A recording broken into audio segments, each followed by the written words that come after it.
Good morning. Good morning. How are you this morning? We are like 20 minutes late, but that's because we were. I forgot to start the show, and we were having a show. And then I looked down and I went, "Oh, I have to start it. Oh, that's right. That's okay. It's been a couple days after Christmas, and yeah, it is the way it is. It's just the way it is. It's no big the deal. week of dragging butt in between. Yeah, exactly. It's the week of oh shit. I mean, I was feeling pretty crappy yesterday, and I was like, and I realized finally. Like really what it was is the adrenaline finally had worn all the way off with all the family gone, everybody's gone. And I was like, oh, that's why I'm just really exhausted. Yes. So I'm trying to mess with this camera over here. See if I can get it to go correctly. Hello, camera. Focus. There you go. Thank you. So anyway... Good morning. How are you? I'm always ending up moving over and over, and the camera's over here. So then I'm like, why am I half in the camera? So I have to turn around, and I'm like, I need a marker on here where I need to actually stay, so it's not so pain in the buttish. So as you all can see, it is just the two of us here. Kimberly and I. Let's see. I'm going to do introductions here in just a second. As soon as I can make this not be done with the three screens and just make it two screens, because there's no need for the two of us to have a third camera of just...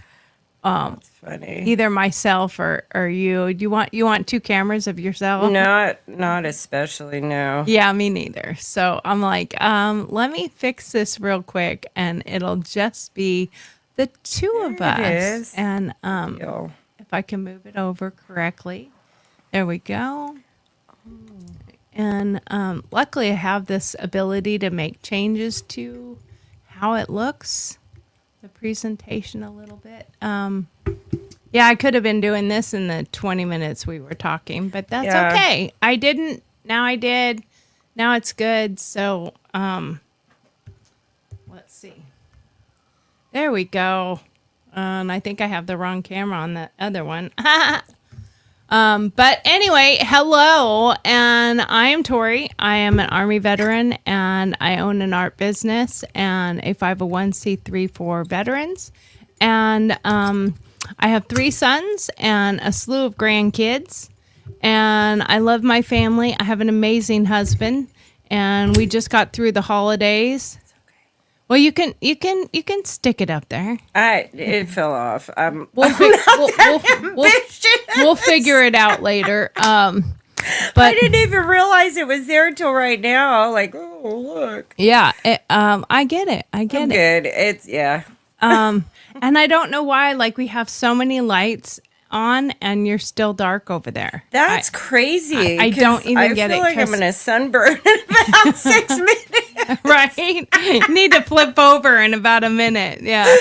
That is crazy. Wow, yeah. Look at that. But yet you're still dark over there. It's just... I don't know. You probably could turn that light on next to you and see if it does any good, but I doubt it's okay. it. I think it's fine. I feel okay. I think it's fine. I look like I have any sort of pigment, so we're good. It'll be what it is. It's no big I'm deal. not see-through in this seat. Yay! Yay! Exactly.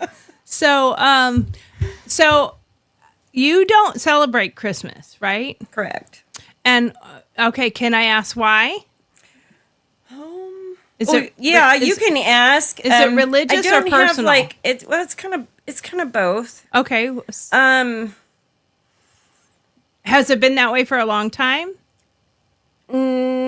For 6 years. Okay. 6 years ago, we came to a decision to not participate in Christmas. And Is and it? there's so many things that go into that. And like it wasn't just something that we just woke up one day and we're like, "Pfft, we're just not doing this." Like there was a lot that went into that, but most of it was most of it was being convicted by the Holy Spirit Okay. through massive study of Bible and history, and my intense religious background growing up in a Roman Catholic family, attending Catholic school for 12 years, being one of the first female altar servers in the Los Angeles Archdiocese.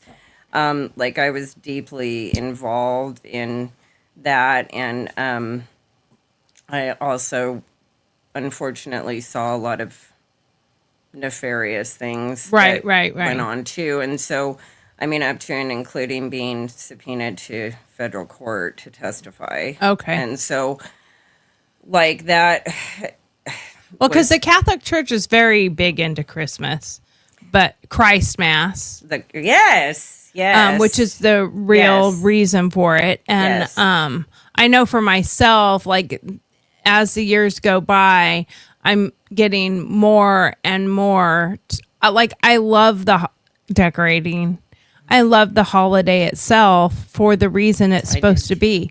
Getting together with your family and sharing, but it's become so commercialized, and it's so about me, and I, and what did I get, and what do I get, and what did I get, and what did I get, and it's like, would you be happy if you got nothing? Would you really be happy if you got nothing? I mean, you watch the movie The Grinch, and there are parallels to that, and there's a reason he wrote that story. Yes. He wrote that story because people were getting way too materialistic. I mean, at the very beginning when they're shopping, the little girl is like, don't you think, he has to take the box out to see her. And she's like, don't you think this is a bit much? And he's like, isn't that what it's all about? Yeah. Yes. And it was. Yes. And then of course they do the, part where, he takes all the gifts away, and then they're all singing, and it's about, that maybe it's a little bit more. It is, but what has to happen is everything has to be brought back. I think the sleigh should have fell over the mountain. Well, yeah. If the sleigh had fallen over the mountain and he had showed up down there just because he saved Cindy Lou, and they all still celebrated his saving her and him saying, I'm sorry, and they still got nothing, I think that would have been a better story in the end, because at the end, it still became about materialistic stuff because all their shit got brought back. Yes, exactly. Like, so the whole reason was now he's the savior of the day and brought all their presents too. Right. And saved Cindy Lou. Right. So, I mean, there are reasons why, like, I love the decorating. I love the things that just are fun. But and the nostalgia of it all from Yeah. like when we were young, because my mom was like the queen of Christmas decorating. Like I literally inherited a 10 by 10 storage unit packed completely full of just Christmas decorations. yeah. And I was like, and that, you know what? Because I told my mom once, I said, the only thing I want you to leave to me in writing is all your Christmas stuff. So, and she had plenty at that point. She had plenty. I was satisfied with that. Well, she spent the next 20 years accumulating more. So she had more stuff to leave me. And I miss my mom every single day, but I resent her for that because I was left with this 10 by 10 storage unit of crap to get rid of. And so I love the decorations too. I loved it. And it was always such a warm and peaceful time. And like the nostalgia of it is. Yeah. And that was the hardest thing for us to give up though. Like, Well, so is there a way to have a happy medium where you just have certain parts of it that bring you the joy and not do the other things? Like I did sort of that. I put a caveat to everybody. We're just doing the Dirty Santa exchange. Everybody bring one gift, and then we will, do the Dirty Santa Yeah. exchange. So, Yeah. there was going to be 13 people here, and I'm like, there's no need for everyone to buy 13 gifts. Yes. That's ridiculous. Yes. Here's for you and you and you and Yes. you and you and you. and the stress and the anxiety. The stress that goes pressure into that, goes the amount of into all money that goes into Yes. it. And they were Yes. like, what's the price range? And I Yeah. said, whatever you want to spend. That is the price range. If you want to Very spend cool. $5, spend $5. Yep. If you want to spend $100, spend $100. It's going to someone here. So don't feel that it has to be a certain price range. And so nobody has any pressure. If you're under tight money, and everyone here should just be thankful for playing and having fun, and who cares Yes. what you end up with. Yes. Just have fun with Exactly. it. And Yes. so we did. We had a good time with it, and we had a couple gifts that were stolen, and it was fun for that part of it. And then we played left, right, center game, which was a lot of fun. 8 people played that. We played. We had a gingerbread making contest, and then we all voted on who won. And it was funny because my mom didn't want to do it. She's like, I can't see, and it's not good. I'm just going to go upstairs. And we didn't want her to go upstairs. So Steve's mom did it with my mom. So the 2 great grandmas did it together. Cool beans. And of course, I'm there. I'm an artist.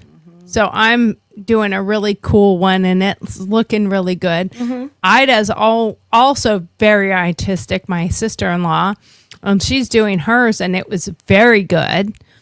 And then Joe, my niece, she's quite artistic. So she did a really cool looking one and made fencing and everything out of the black licorice and stuff, peeling it apart and making it into fencing. Wow. She did a really cool job. How cool. And she cut herself. So she got blood all over her snowman.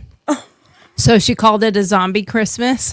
And I'm like, I love that you just pivoted right there.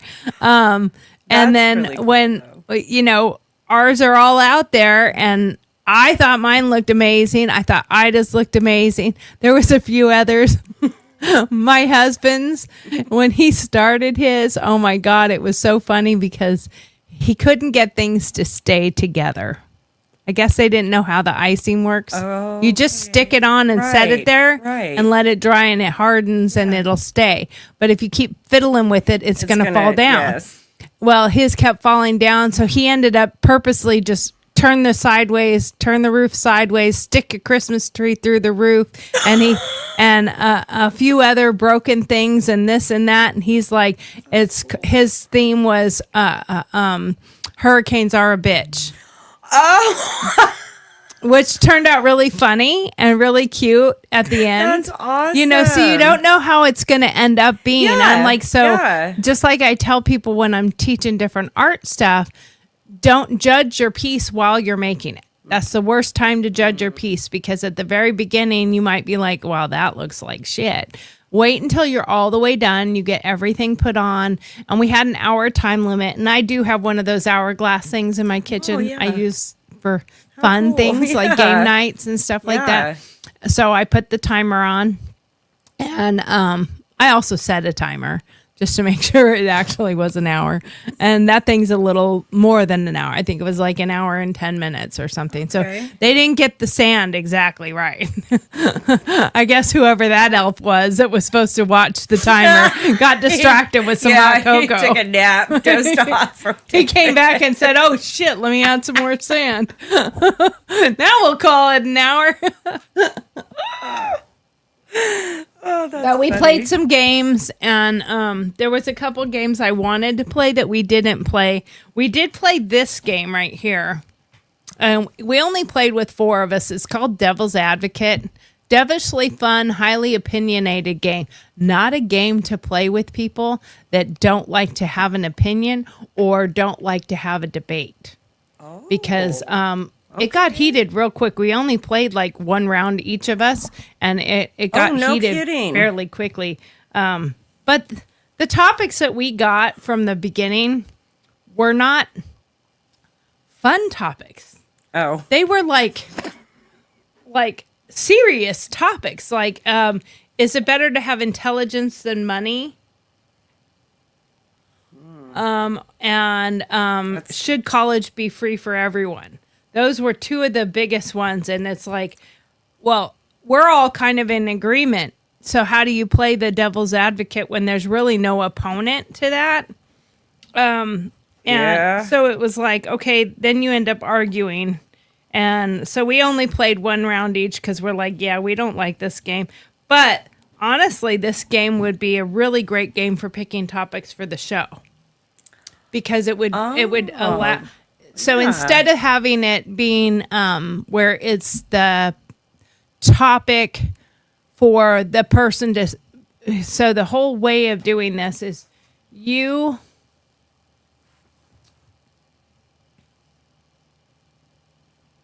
I guess that doesn't have the rules on it. I don't know where the rules are. I thought they were on that, but I guess not. So the way it's supposed to be played is you pick the card, and then you have to make your case based on the card topic. Okay. And you have to make your case, and you get like 1 minute to make your case, and then you pick someone in the group that is the devil's advocate to basically debate you wrong. Gotcha. And I think instead of doing that, it's a good way to just have a debate on the topic. Yes. You know, like this one, is fiction better than nonfiction? What's the debate of that? You know, I think the hard part with a nonfiction book or a nonfiction movie is they're boring. 99% of the time, it's actually boring. So in order to actually have it be nonfiction, it's going to be about that long. Because unless somebody's been journaling since the day they were born, you're going to forget things. Some things are not going to be in there. Sure. They're not going to be accurate. So I don't believe there's actually nonfiction without some touch of fiction included. Because you have to ad lib, you have to fill the blank spaces, you have to fill the boring time with something. Yep. So they said, well, if you did this and this and this, it's most likely you did this. But there's no accuracy to that. So is it really? So I don't believe in nonfiction is nonfiction. Yeah. I think there's and fiction. Then you can go whichever direction you want, and then you're not held to account of, well, that wasn't on that date, that was on this date. Exactly. You know, so you can just kind of, it can be a bit of truth. I mean, that's why I do like the movies and TV or usually they're mini series that are based on actual event. Yes. Based on a true story. Yes. Doesn't mean it's 100% correct. Mm-hmm. You know, and I quite often go and Google how much of that was factual because I want to know did this happen or did this happen?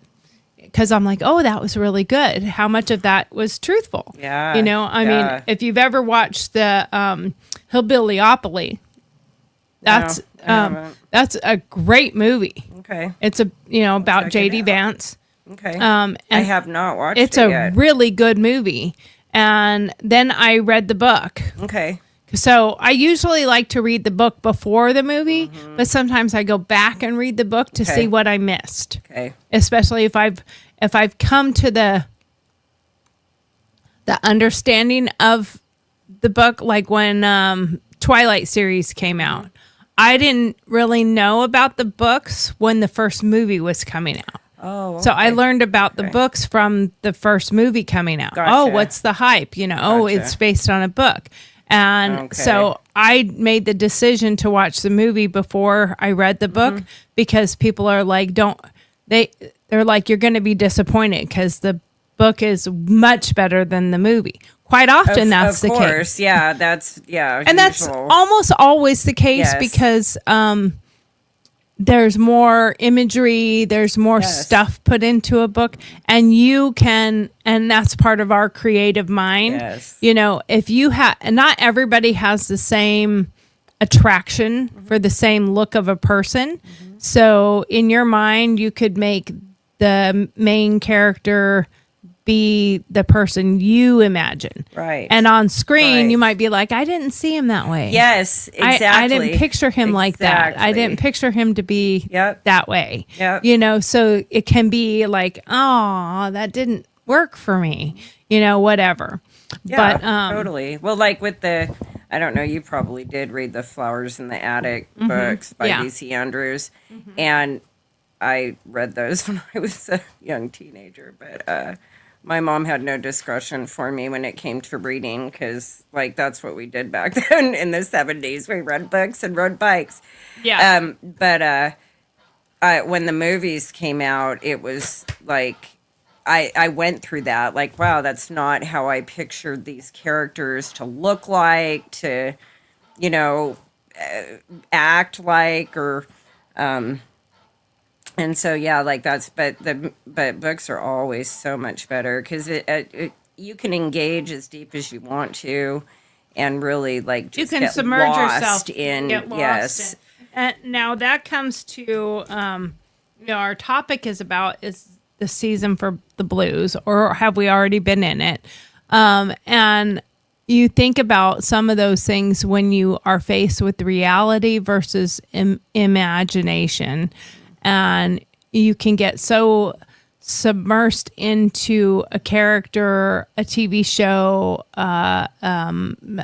specific characters in a TV show, and it causes people to, sadly, I don't understand it myself, but I mean, I succumb to it. You know, when Abby left NCIS, I cried. Like, I don't know her. Like, she's not a real person. I mean, she's a real person, but she's not Right, Abby. but yes. She's, you know, All she did was leave the show. Yeah, But and- she's still okay. right. And the thing is like, I don't like reading stuff about the characters, the real life characters and what happened. I generally don't do that. On that particular show, I did because I wanted to figure out why Abby left. Okay. I shouldn't have, because it ruined it for me for a while. Because the reason she left is because, spoiler alert, I'll pre-warn everybody if you don't know why. So the reason why is because Mark Harmon would bring his dog to the set. His dog was aggressive. His dog was kind of mean, and it bit somebody. It bit one of the crew members. Everyone was afraid of the dog, and many people tried to tell him, you can't bring your dog here because your dog is mean. And he said, I don't give a shit. It's my show. I'm bringing my fucking dog. And they had gotten heated so many times that Abby and Mark, the character, I don't remember her name, but anyway, they couldn't even be in a room together at all. Wow. So the ending scenes with Abby and Mark Harmon, and I say Abby and Mark Harmon because I cannot remember her name. My apologies. And I love her as a character, but they couldn't be alone in a room. So they had to film them. The goodbye scene where he's on one side of the street and she's waving. They were not ever together in the last week of filming. Wow. They filmed completely separate. They filmed him and then they filmed her and they put them together. Wow. Because they could not be alone in a room together, and she refused to be on the show if he was still on the show. And Wow. and so it turned into a big kind of ugly mess, and she's done a few things since. No success, you know, from what I've seen. Like, they've kind of hit and miss. I decided right then and there I would not delve into the other characters as to why they left, because I didn't want to get disappointed. And then Mark Harmon left at the end of season 19 or whatever, or the middle of it. And then he's still that's where my husband and I are right now. But he just left the show a couple episodes ago. Okay. And the new guy is now in charge of the crew, but he is still in all the credits and stuff. And Steve's like, I don't get why I'm like, because it's his show. He's actually the producer of the show or whatever. So of course he's still gonna be a part of, and his voiceovers in it and stuff like that. But he's not physically on the show anymore. Oh. But it happens to us as individuals where we get caught up into characters because we do like the living life through creativity, living life through imagination, and sometimes these characters bring to life the things we wish we had, or we wish we were, or wish we were a part of, or something that we're needing or lacking or missing or whatever. And I don't know that it's the best for our mental health to get that caught up into a character or a show. Grey's Anatomy did that to a lot of people when Dr. McDreamy left. Yep. A lot of people went into hysterics. Yep. And it's like, it's just a show, people. He's not but real. Do you remember JR? Yeah. That caused a huge stir. Luke and Laura. I mean, we're, people were super invested in those characters too. Yeah. And I remember my family members that were older and dedicated to those shows would really have a severe emotional response to that. My mom was really into QVC. So when she retired, she spent a lot of time watching and ordering stuff. But there was one sales lady on there that my mom would talk to me on the phone about this person on QVC like it was A friend. Yes. And would talk about her going through her cancer treatments, or she had a granddaughter, and you should see her. And I'm like, dude, I'm so not even knowing who you're talking about. But it was really it was weird to me because and it goes to a lot of it gets that way with preachers. People very invested in. I walked in on my grandmother one time. Writing, my grandmother was not destitute, but she did not have anything extra, really. Okay. Gifts from my grandma were generally cookies and stuff that she made. She didn't have a lot of money. And you never expected that because she gave the love when you were there. Mm-hmm. But I came to visit my grandma one time. Sidebar, I also went to visit my grandma one time when she said, I got a new kitten, and it just appeared on my front porch and kept coming to the house. So I started feeding it, loved it, named it Bobby because it had a bobbed tail. Oh, okay. Because he was a bobcat. Yeah, that's neat. He was a real live fucking bobcat. And I get to my grandmother's house one day and she has a bobcat as a fucking cat. And I'm like, Grandma, you can't have a bobcat. Like, that's a bobcat. That's a mountain lion. So for some people don't realize a bobcat and a mountain lion are the same thing. Right, yes. It just depends on where you're at, whether they call them a bobcat or a mountain lion. But a mountain lion is a bobcat is a mountain lion. Yep. So my grandmother had a mountain lion living in her house. He didn't live on the front porch anymore. Now, granted, she got him as a tiny little kitten, but she didn't know it was a bobcat mountain lion. Wow. And wow. When I woke up that morning, I hear this cat, just going a little nuts. And my grandma's like, oh, we got to feed him right now. I was like, why do we need to feed? She's like, because he gets real antsy if you don't get him his food.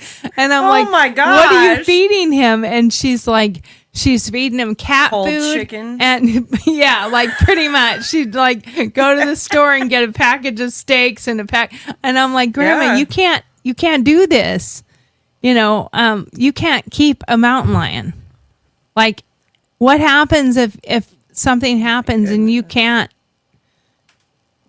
Right. He's going to eat You you. didn't get to the steak in time. Yeah, I'm like, he's going to Oh my eat. gosh. He's going to eat you or something.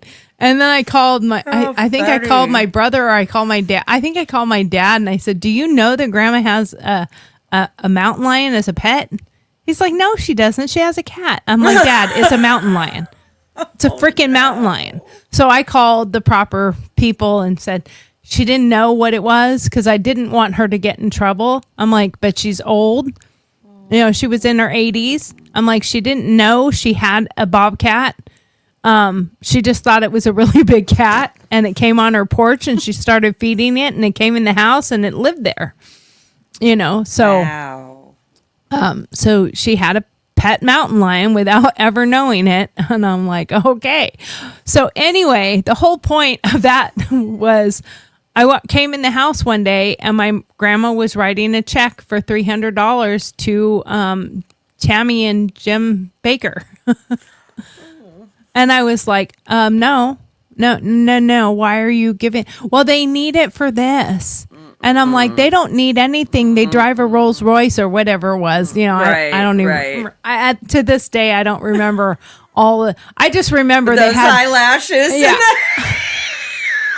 Like, what says ripping people off more than chunky eyelashes and dripping with With makeup and gold. and gold and all that shit? I mean, yes. and it's where you get this investment in your mental health, your mind, that this is your path to savior. This is your path to saving grace. This is your path to the Almighty. This is your path to heaven. And you know, and I would remind people that the path to hell is paved with good intentions. You know, so I think being true and honest to yourself is important. And taking care of your own health, your own mental health, your family's health, those things are very important. And we have to remember that a way to separate reality from fiction, nonfiction to fiction, and how to separate ourselves from somebody might do or say something that's hurtful or hard to handle. And finding a way to stop for a moment before you react and look at what the underlying might be to that, what your place might have been, what part you might have played. And that's really difficult for me, I will admit, because I'm a petty person. But I'm also from the West Coast. I'm more blunt. I don't beat around the bush. I tell it the way it is. And sometimes I don't take things as well. But I feel West Coast. yeah. I can't do that. I can't do that because I can't put my I can do Oh, you can do I can nanu do nanu and I can do Spock, You can but do I can't Spock, but put you can't do the West Coast. I literally go if I cross look it will not I'm sorry. That's the only way I can do it. I'm sorry. And it's both my hands. I can't. Oh no! It's hilarious. I can't separate. And I have Spock toes too. That's so funny. So do I. That's I so can funny. pick up anything with my Not just that. toes. I have two sets of toes that separate. Oh, you do? Yeah, totally. They cling together. Oh, that's interesting. like years and years ago, somebody looked down at my feet and my sandals are like, dude, you got Spock toes. And I was like, what? Now I know that that's on one, at least on one foot, maybe both, but I'm pretty sure both because I broke a toe on this foot and for months that toe was taped to that toe. Oh, So it kind of trained that yes. toe to go that Yes. way. And then because they're different sets of toes. And then on this foot, my toe next to my big toe was taped to my big toe for a long time because I broke Okay. that one. Okay. So I think it was trained that Yes. way, but they're Yes. two different sets of toes. They're not the funny. same toes that do it.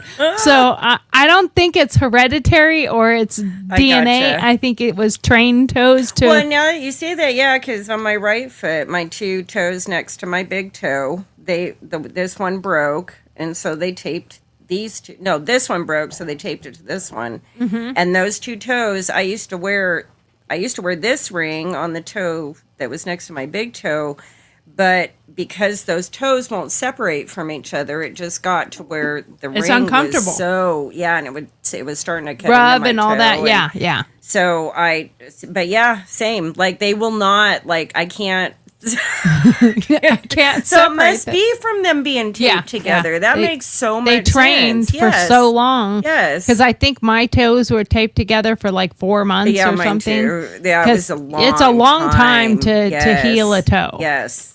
Or you can just leave it the frick alone and let And it see be what where it's going to be. And because my husband broke his toe in the Jeep accident, and he's never taped it to anything. So his will probably be freaking normal and fine. Just might hurt once in a while. I don't know how that. They say it's supposed to help it grow together, but I think it warped my other toe because there is discomfort in that toe if I try to put it straight. Like Okay. it's not comfortable. Yeah. Yeah. So, back to the topic. yeah. Right. It was not about toes. No. But I try really hard to put myself in other people's positions or other people's thought processes and not judge based on my own thought process because I'd handle things differently than other people do. It doesn't mean that my way is right or your way is wrong.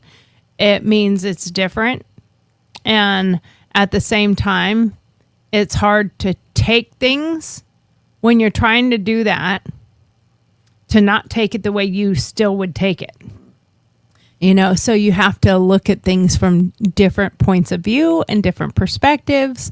And, there's a lot of issues we all deal with. And sometimes it's easier not to talk about them than to talk about them. Because sometimes it's too real when you bring it up. It's too real when you talk about it. It's too hard when you talk about it. And also you don't want to hurt other people's feelings.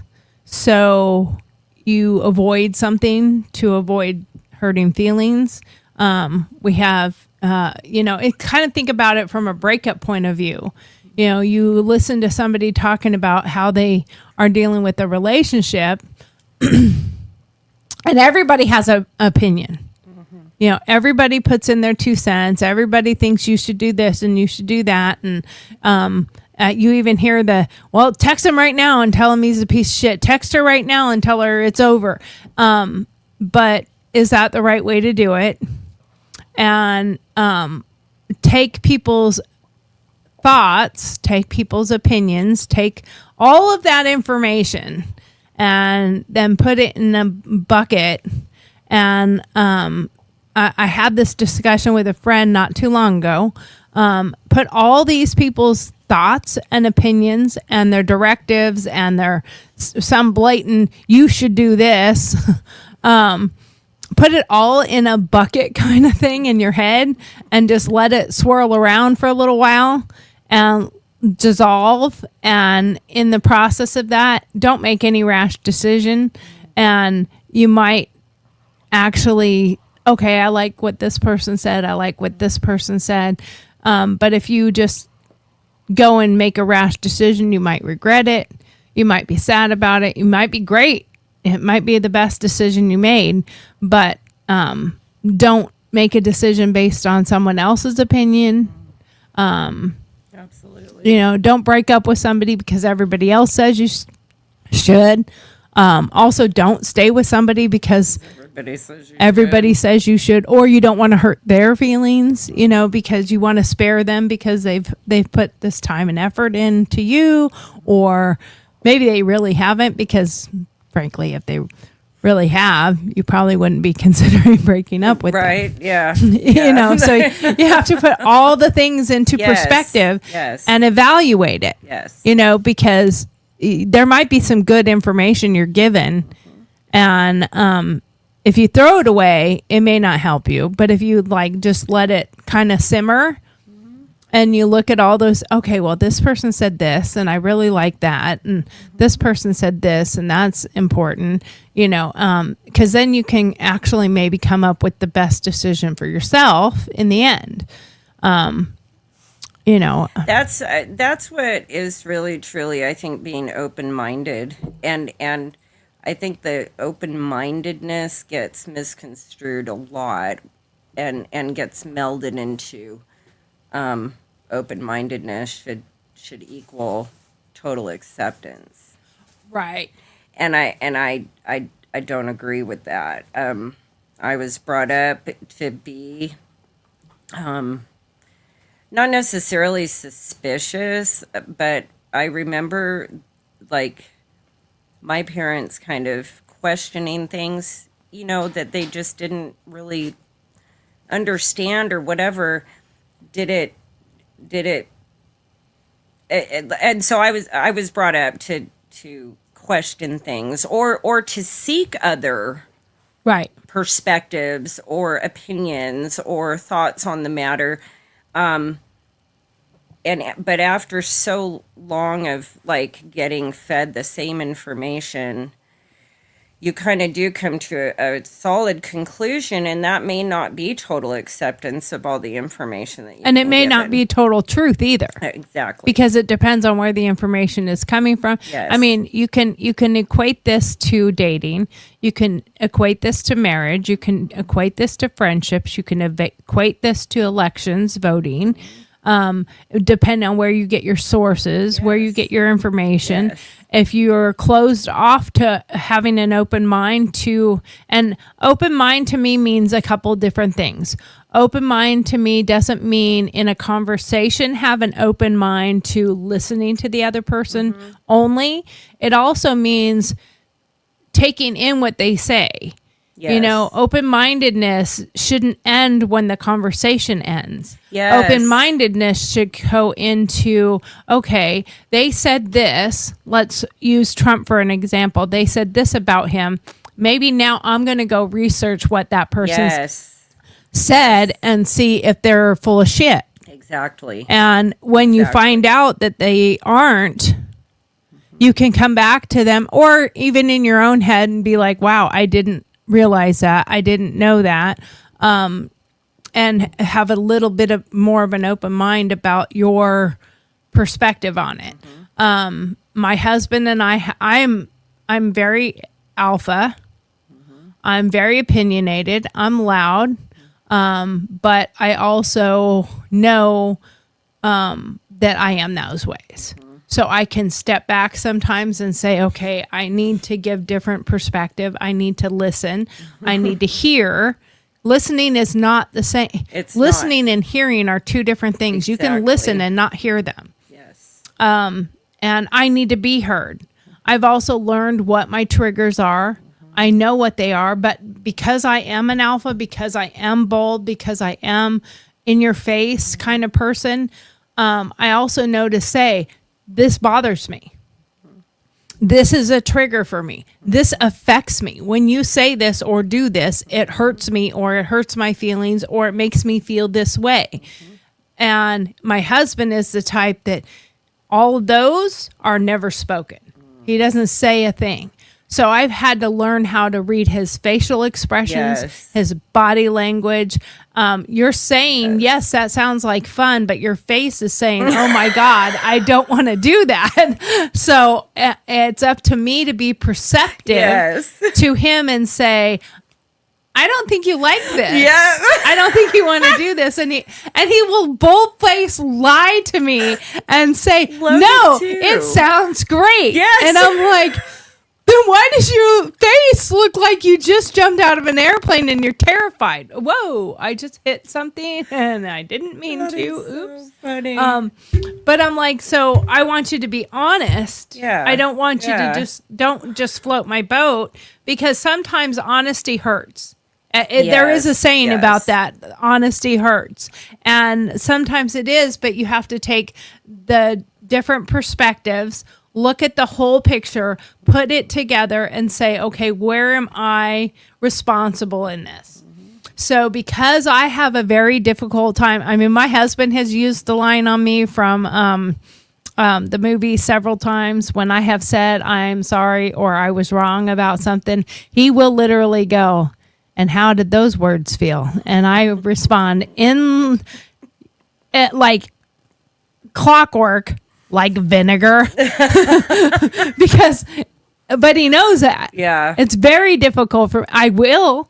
Now, at the same time, I am the first one when I realize I'm wrong about something, or I made a bad decision or a bad conclusion or a bad judgment or a bad opinion. I am the first one that will go to whomever I did it to and apologize.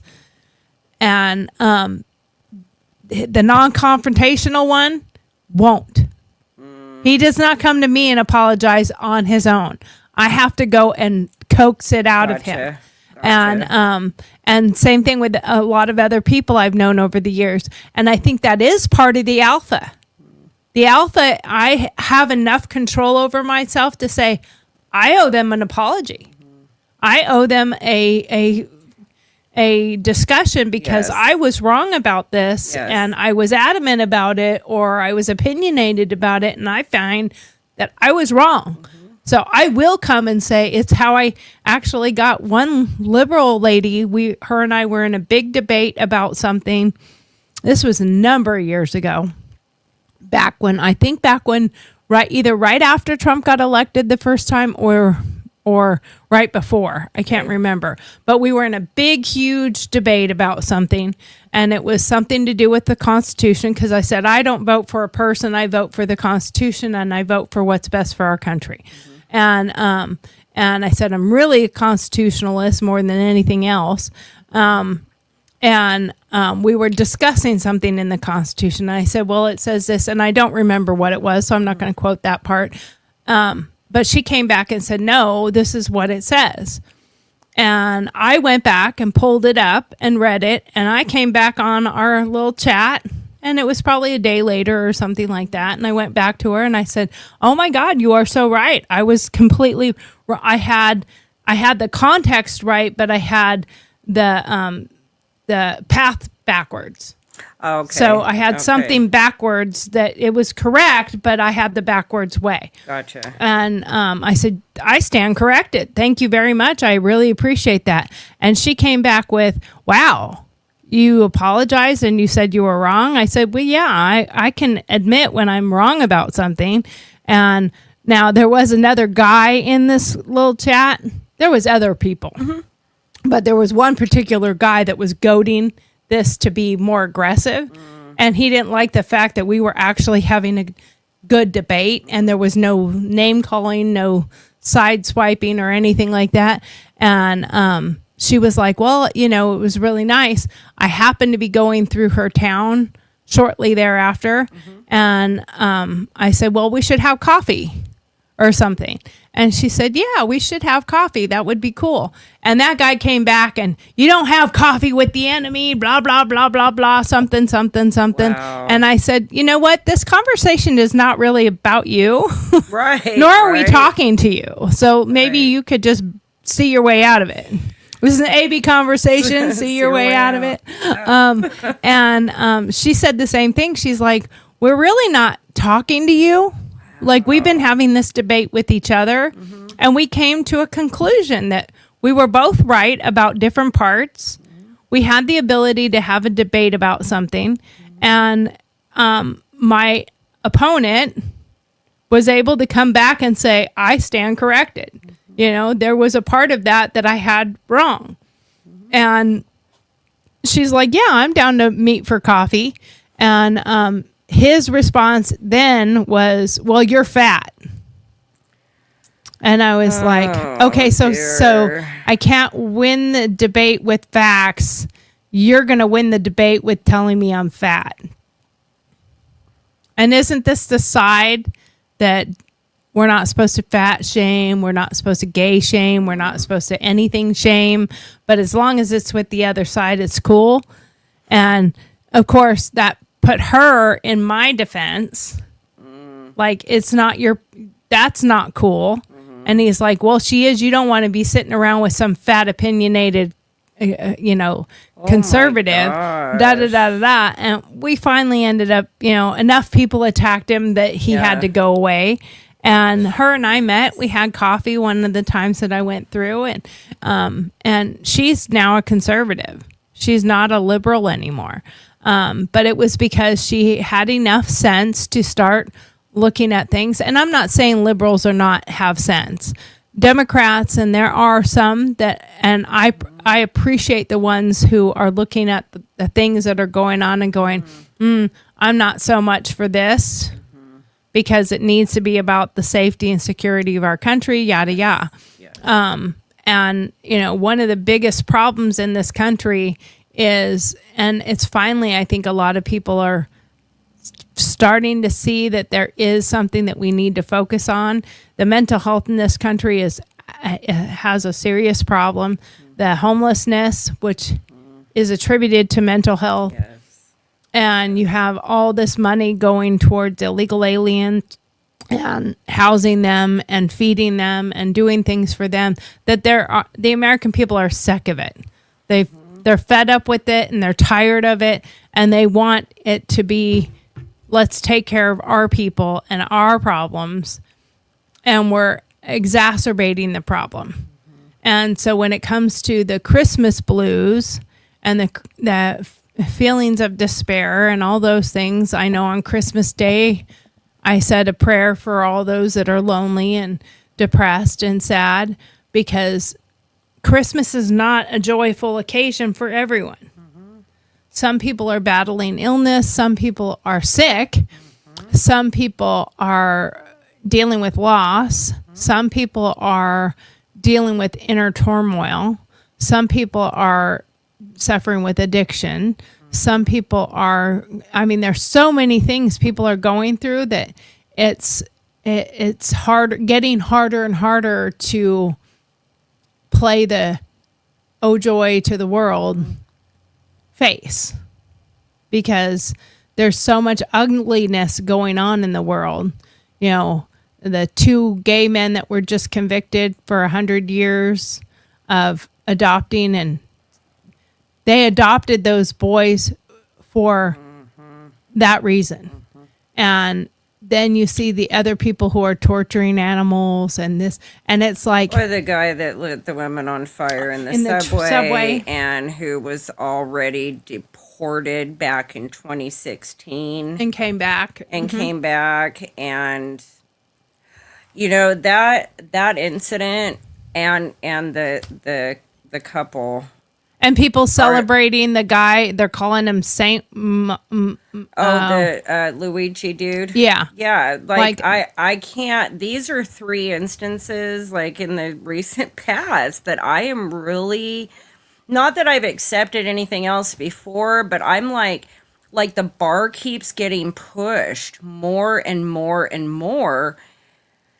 And no, so many people aren't seeing that. Like, you can't go scream that you have the right to trepidate over other people's constitutional rights, like carrying a gun, and look away from somebody who legitimately set a human being on fire. And everyone in the United States of America, and nobody did a helped. Thing. Nobody helped, because what is happening with our culture? And that's when you think, okay, what instantly went through those people's minds? Was it the last guy who helped on a subway was arrested and charged and had to fight for his freedom?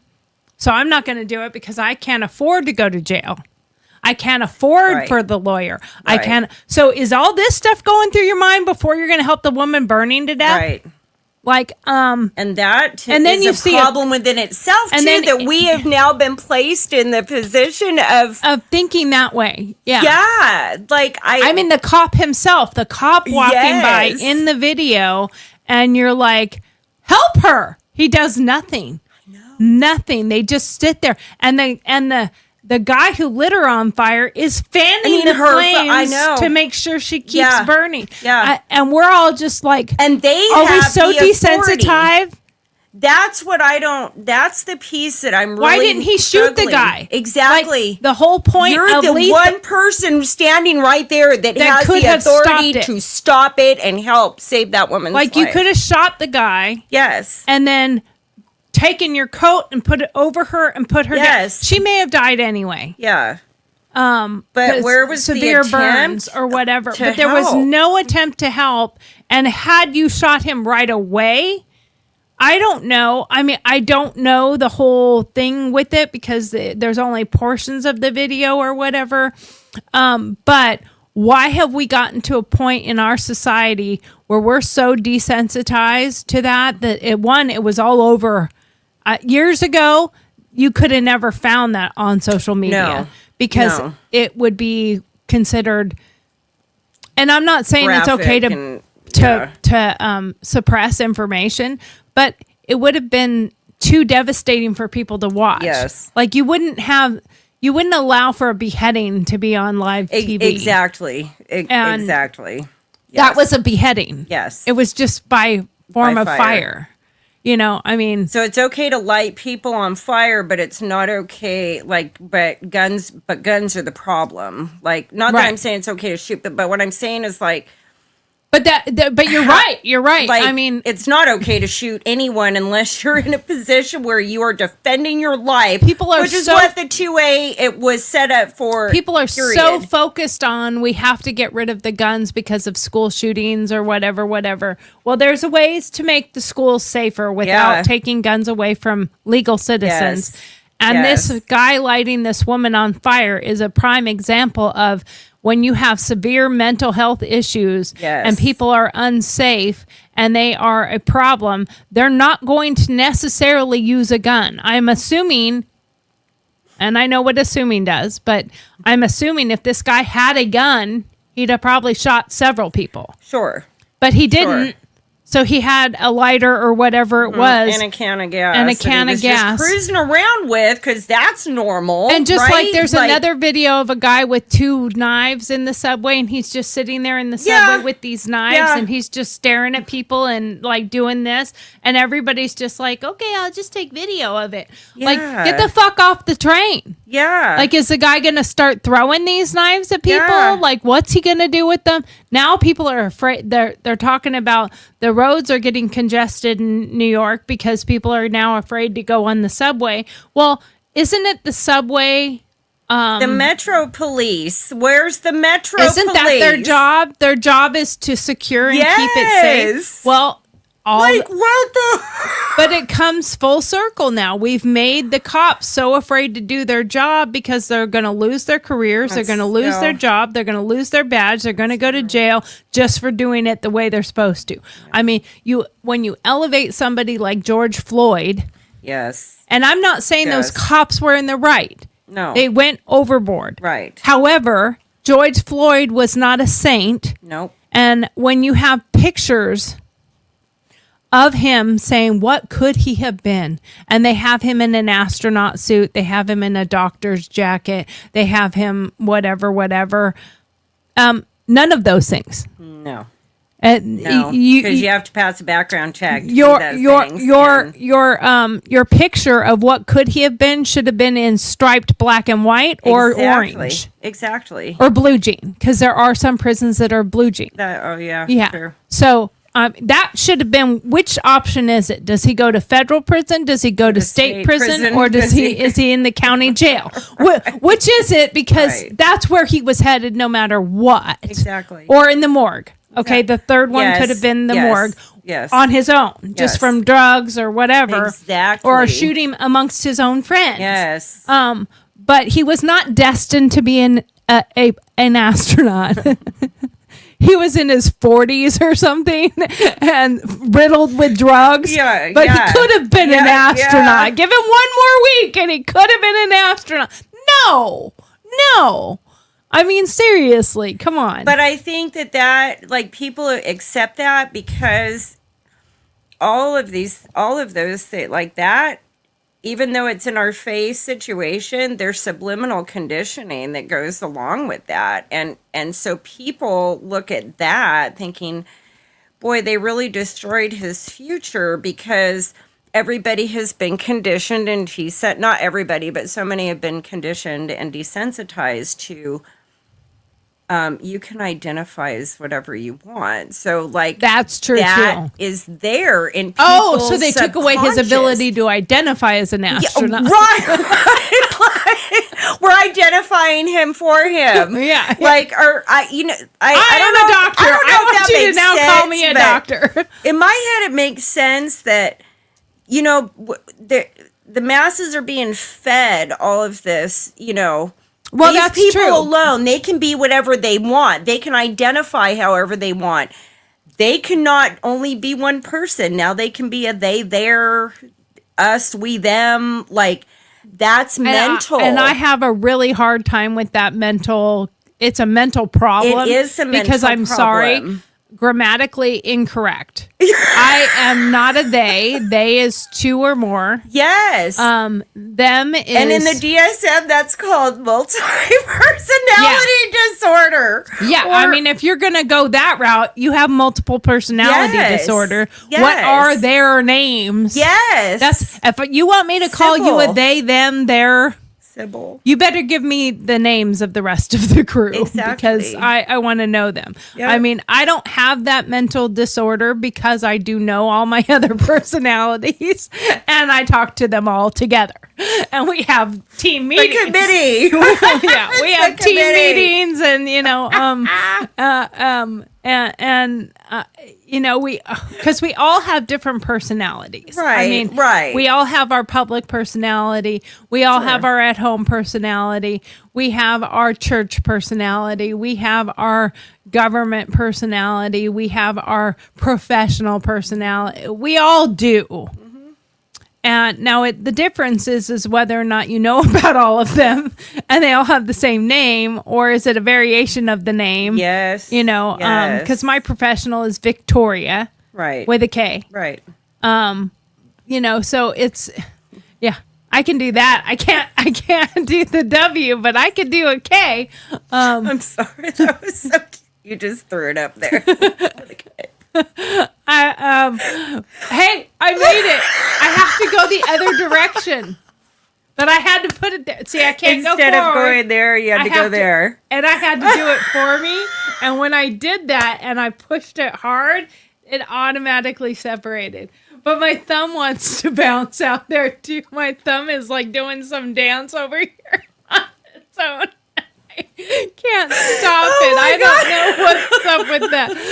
So Anyway, Victoria with a K. I can't do quick gain signs, that's for sure. Hold on just a second.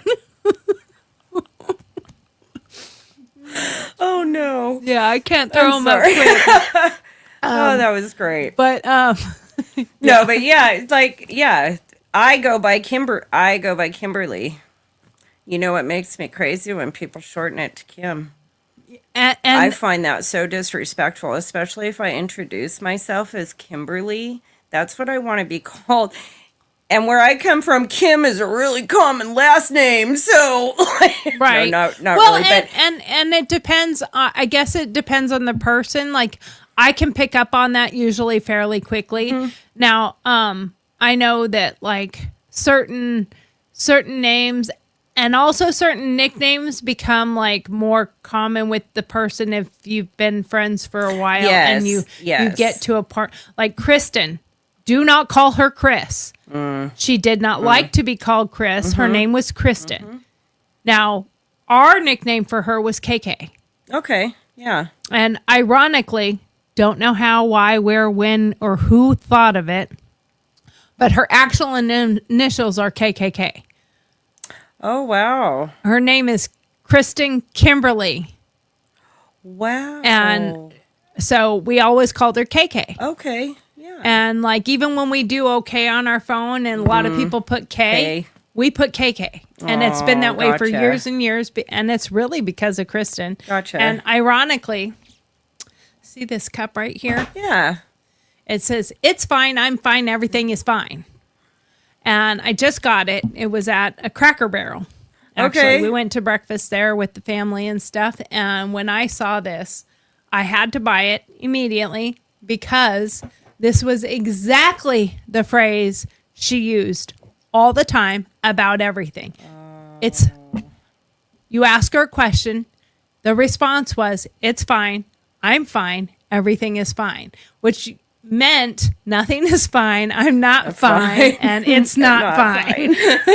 And so I immediately had to buy it because it reminds me of Kristen. And she went through so much mental turmoil that put her into the places that she ended up going. And we as a society are so getting desensitized to ugliness and desensitized to inhumanity and insanity. And we're supposed to sit, roll over, play dead, and take it. And when those of us who fight back against it and say it's not okay, and I'm sorry, you know, I know some transgenders that are conservatives.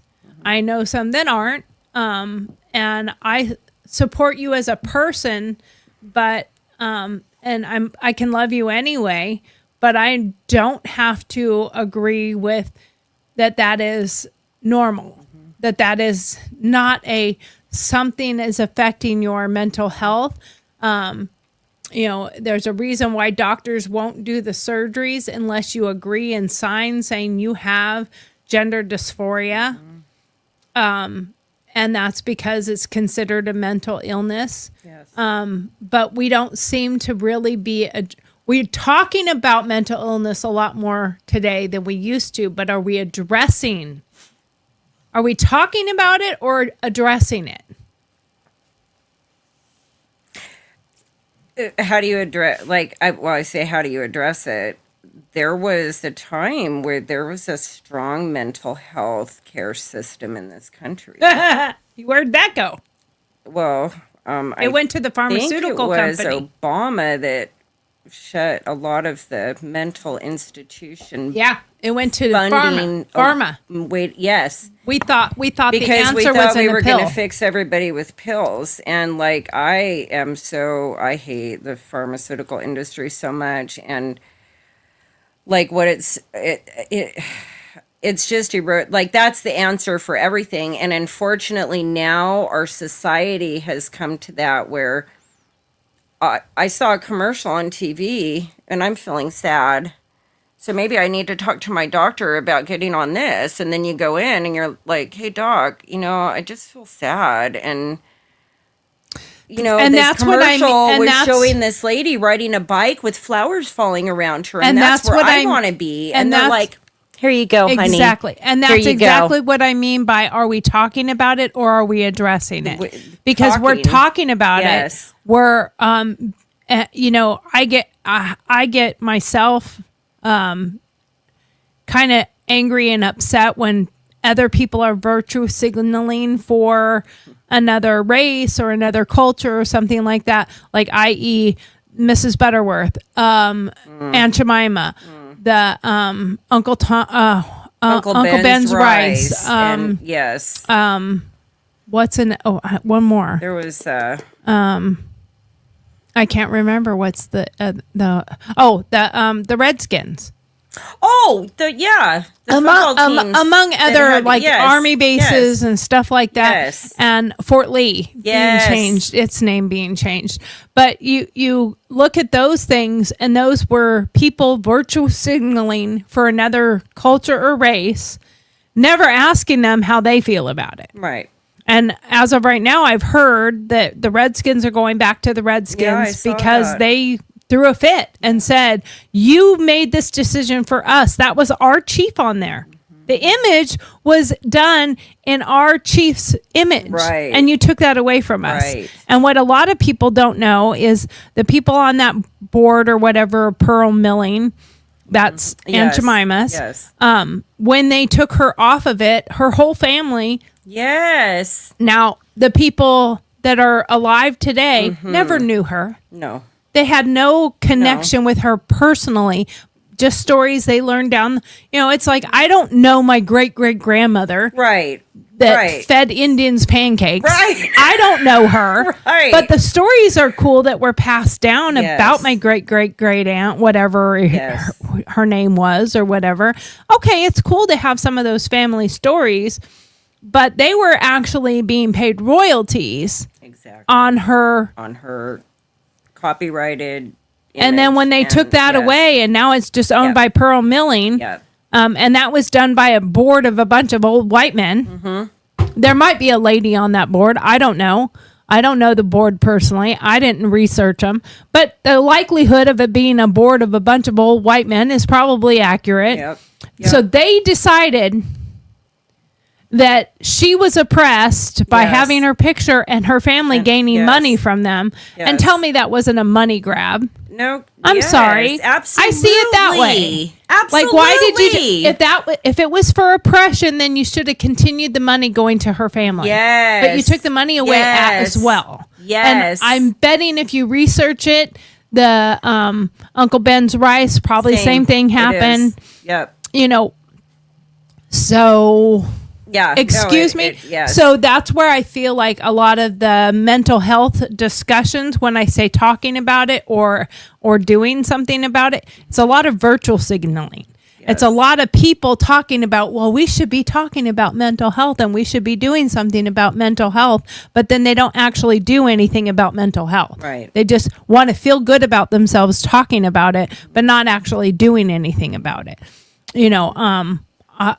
And I don't mean you have to go out in the world and hold signs and say, I want to be here, give you a hug for your mental health, whatever. Right. But when we're each struggling with it, even amongst your own friends and family, you can see the signs that somebody's struggling and reach out to them. That's doing something versus saying something. Yes.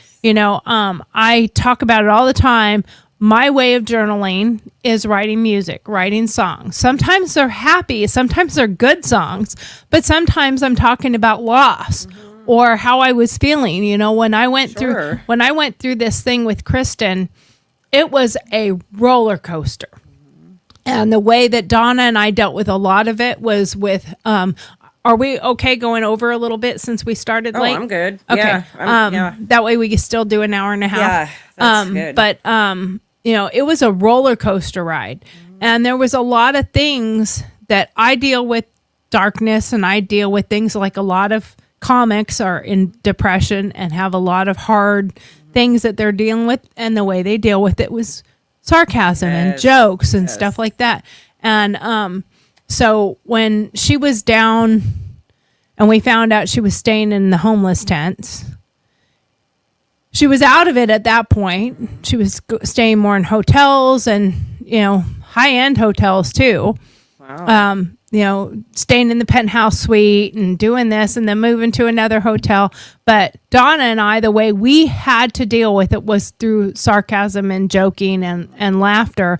And we took the Green Acres song and made it Tent Acres.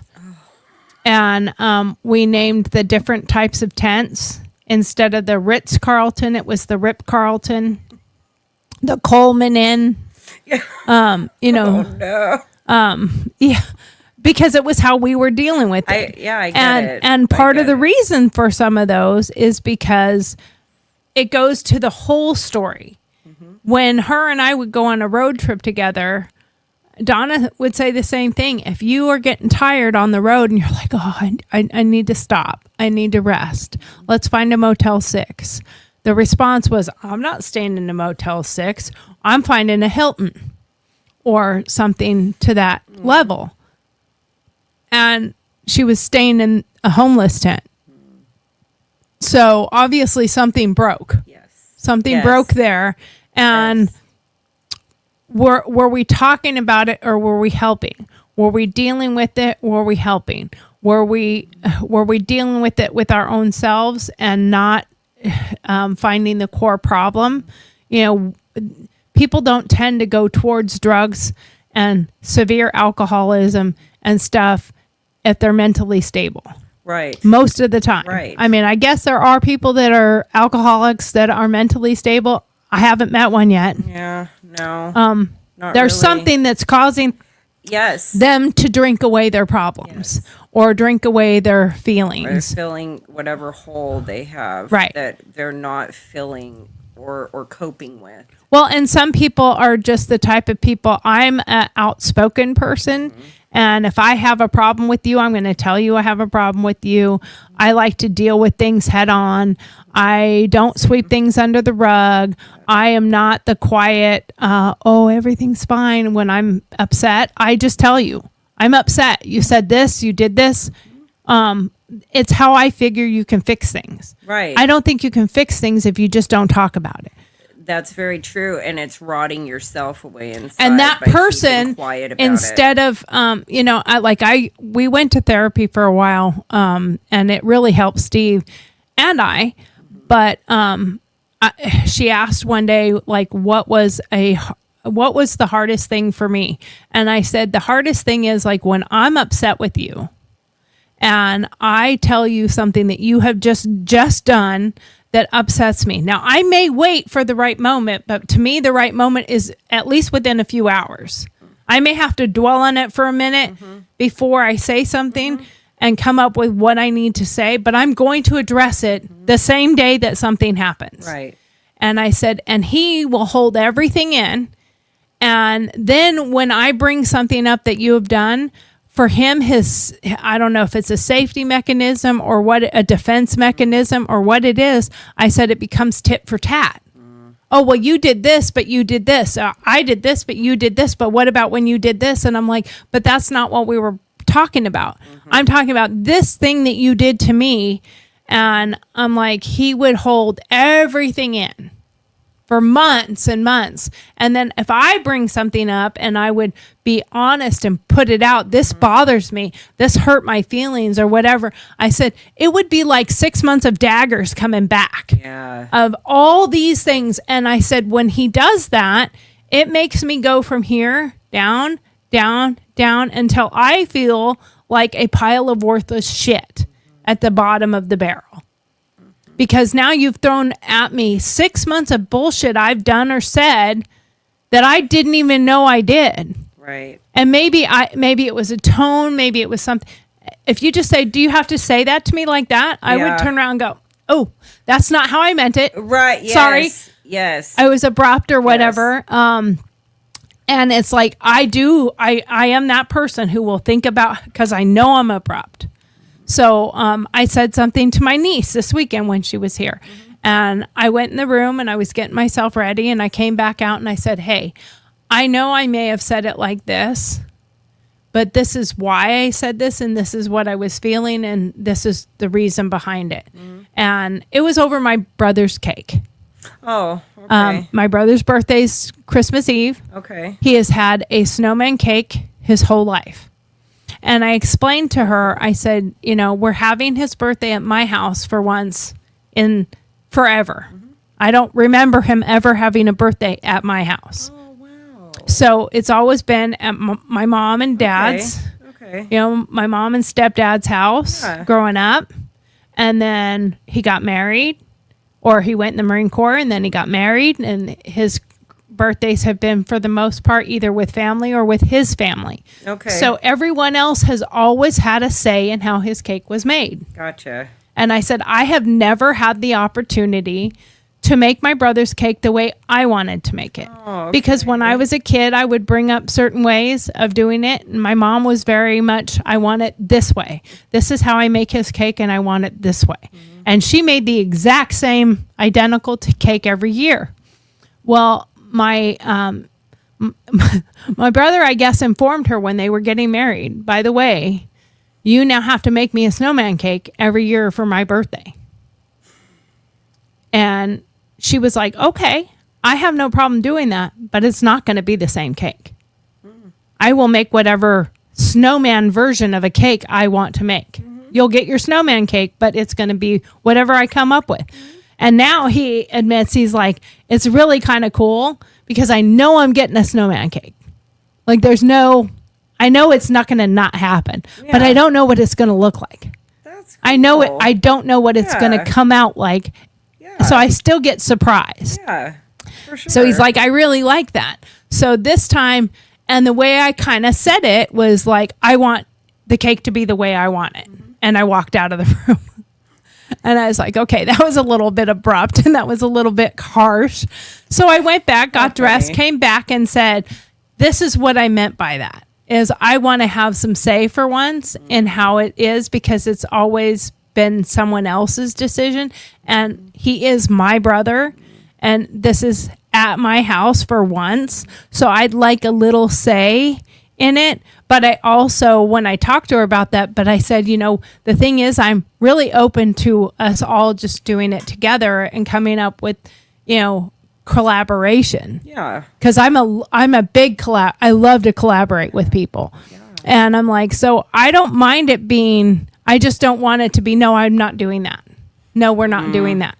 And I made a huge cake. I have the big, huge cake pans. Oh, so I made 3 different sizes. And so I wanted the big body, the medium, and the small. Now, I would have cut them off flat. They all decided to leave the bump that it cooked at. And at the end, it looked really funny and it looked really cute because technically, my brother's like 6'5", 6'5 and a half. I don't know. My brother's a giant. And he has a little bit of a beer belly. Oh, how Or funny. belly, because he's not a beer drinker. Right. But he has a little bit. He's 56 this year, and so it actually looked really cute when it was frosted and everything. So in the end, again, the reason I'm even saying this is it comes back to talking. Are you talking about it, or are you doing something about it? Right. Because I talked about it and then walked away, thought about it, came back and said, here's what I meant. I didn't mean to hurt feelings or step on toes or say something harsh.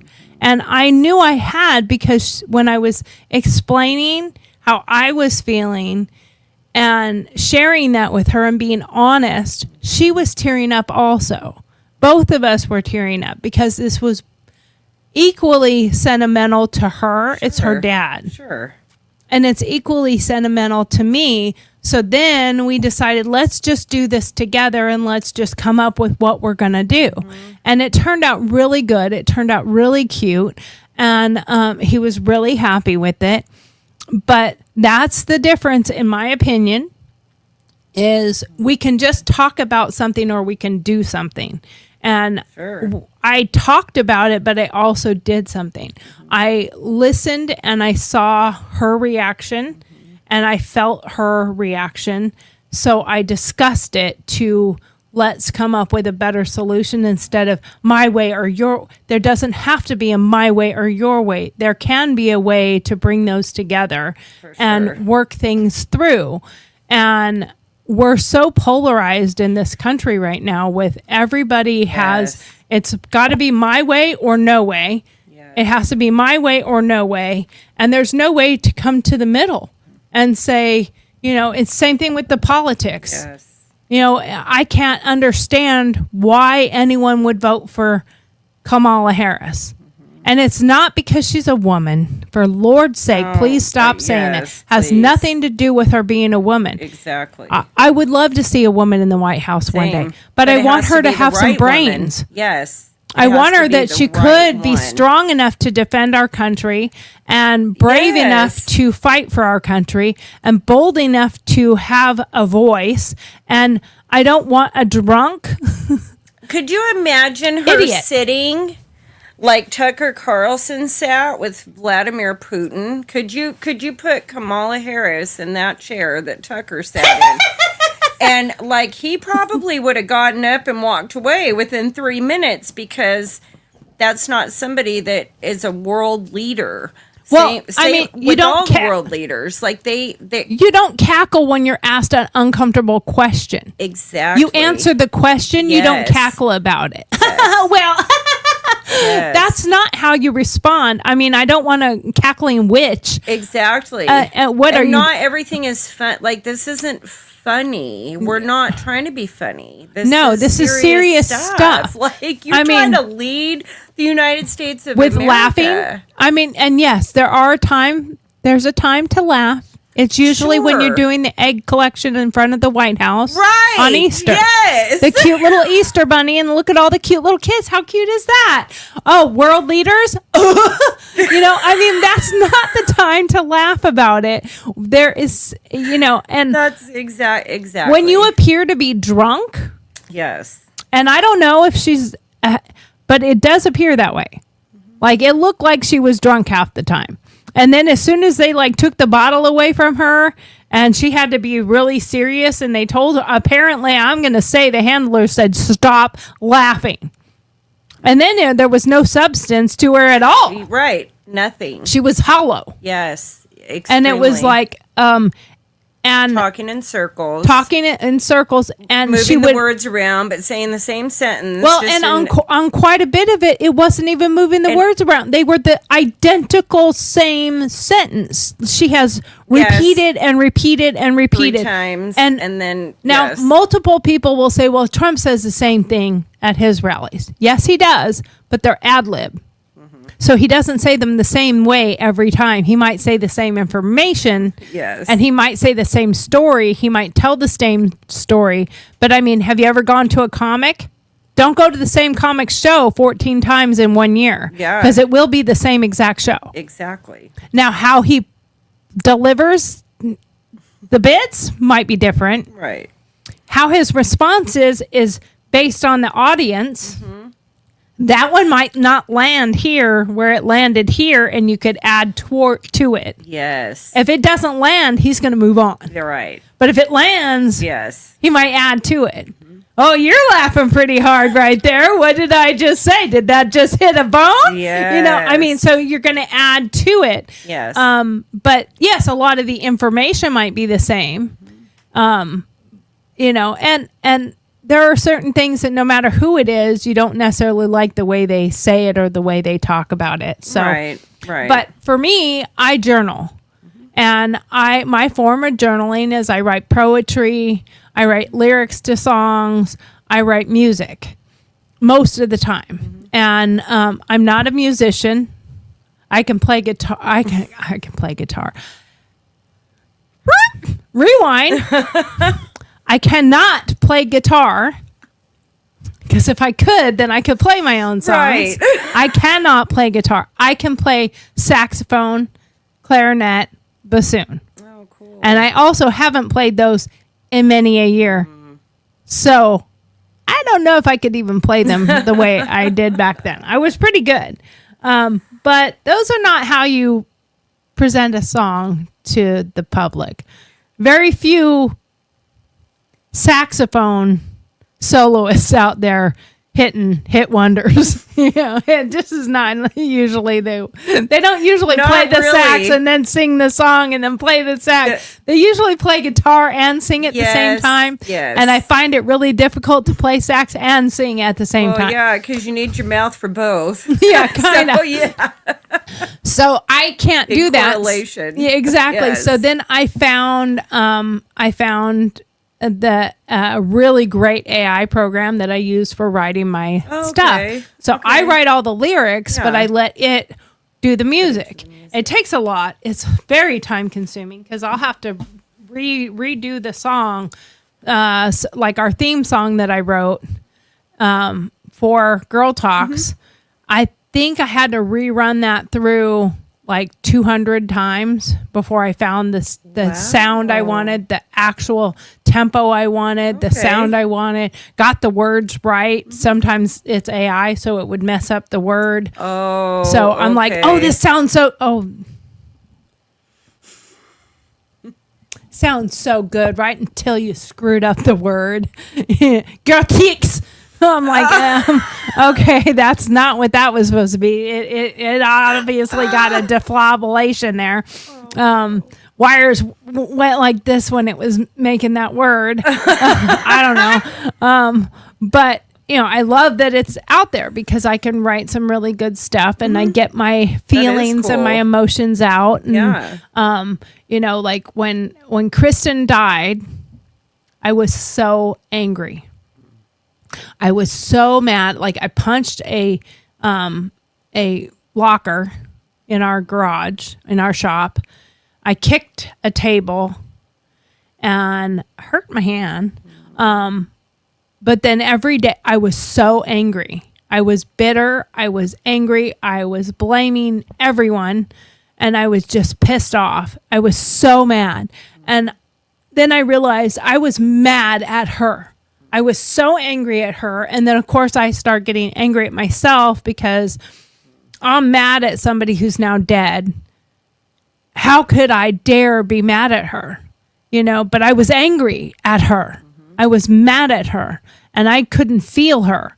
And I said that to Dawn. I said, I can't feel her. Like all I feel is darkness. All I feel is anger. And I feel it coming at me as much as I'm feeling it, putting it out. And it took, I think it was like 11 days after she died. I was sitting there. I couldn't sleep. I hadn't slept since before she died and wasn't sleeping after she died. And it was just a horrific feeling. And I was sitting there one night at like 2:00 in the morning and I was still texting her all this time, like she could answer me. And I texted her at like 2:00 in the morning or something, I forgive you. And I know that I have to let you go and I have to forgive you for everything that happened leading up to this, because obviously you were burdened by something that was haunting you. You had more going on. I wish you had loved us as much as we loved you, or I wish you felt the love that we loved you. I told her all this in a text message, and then I wrote her a song afterwards of forgiveness and letting her fly. And I felt so much peace come over me. And I felt relief. And like I was able to release her and let her not go, because I think about her every day, Right. talk about her Right. every day. But I was able to let go of that anger and that darkness because I felt like it was just bringing me so down. And the guilt, blaming myself, all those things. And I'm like, I have to let that go or I'm just going to be eaten up by it. But do we do that in our own lives about a lot of other things? It's not just the loss of somebody. Do we do that to ourselves with the things that are hurting us or bringing us down? Do we forgive ourselves? Do we let ourselves have grace? Do we say, I need to give space and grace to other people, but not give it to yourself? You know, when you're having a bad moment or you're having a bad day or you're feeling just brought down by other people, do you give them grace, but not yourself?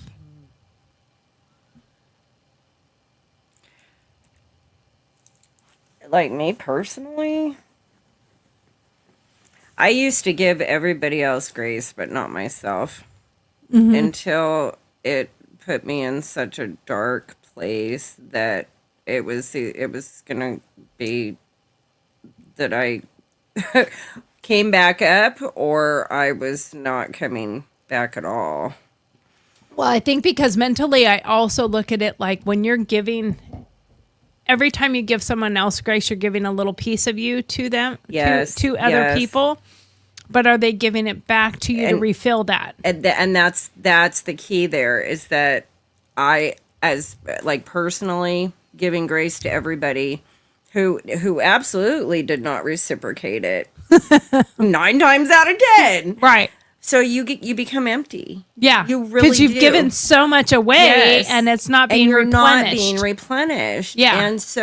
And that is such a vital piece there, because I feel like now, in a way, our society has been pushed to that where, It's take, yes, but no give. like no giving. Like if somebody exposes something, say on social media, I'm talking about exposing, like talking about something personal, you're going to guarantee you're going to get some people that'll be empathetic.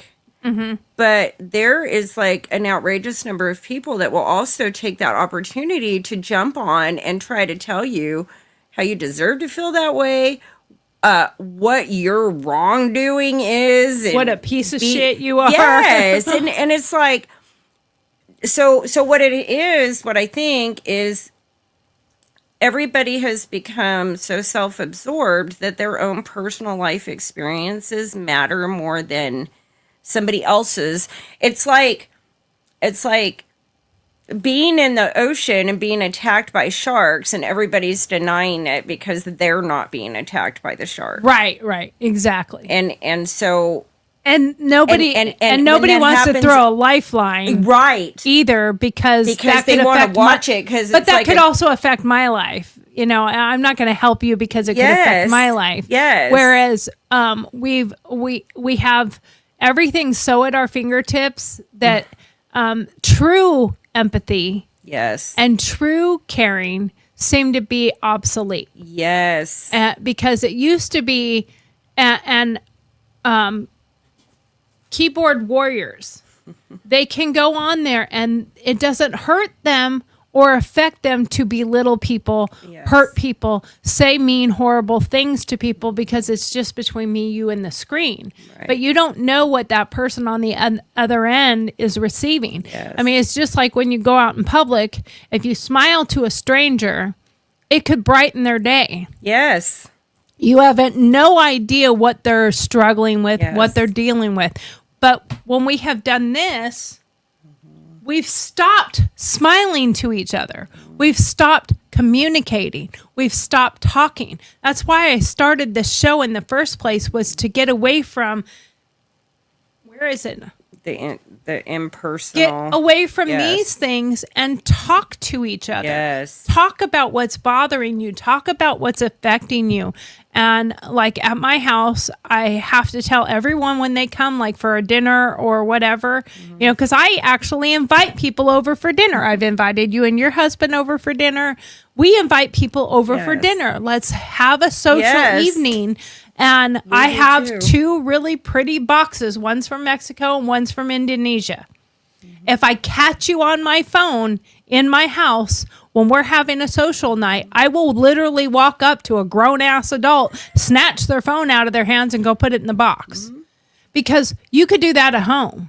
Exactly. Like, why are you on your phone? Now, if you're on your Exactly. phone pulling up a picture of your kids or your dog Yes. and you're showing Yes. it, then you're interacting together. Exactly. But this is what I don't like. Yep. The scrolling on your own, and you Yes. came 2,000 miles to spend time with family or friends, and you're on your phone. Yep. You could have done that at home. You didn't Yes. need to come here to do that. Exactly. So I'm kind of an asshole that way. Like, I don't like it. So we have 2 minutes left. Okay. And I think the song is like a little bit more than 2 minutes. I don't know. But if it's okay with you, I wrote a Hey, song you're for good. my husband for Christmas. That was what his Christmas fun. present was, because we had made the decision that we were not going to spend any money on each other for Christmas. He failed because he got me a cruise. So, And you both bought an Ambo. So like, yeah. well, So- no, I guess well, that was that mom. was your mom. Yeah. Yeah. Okay. But I did not want to. I was not going to go past it.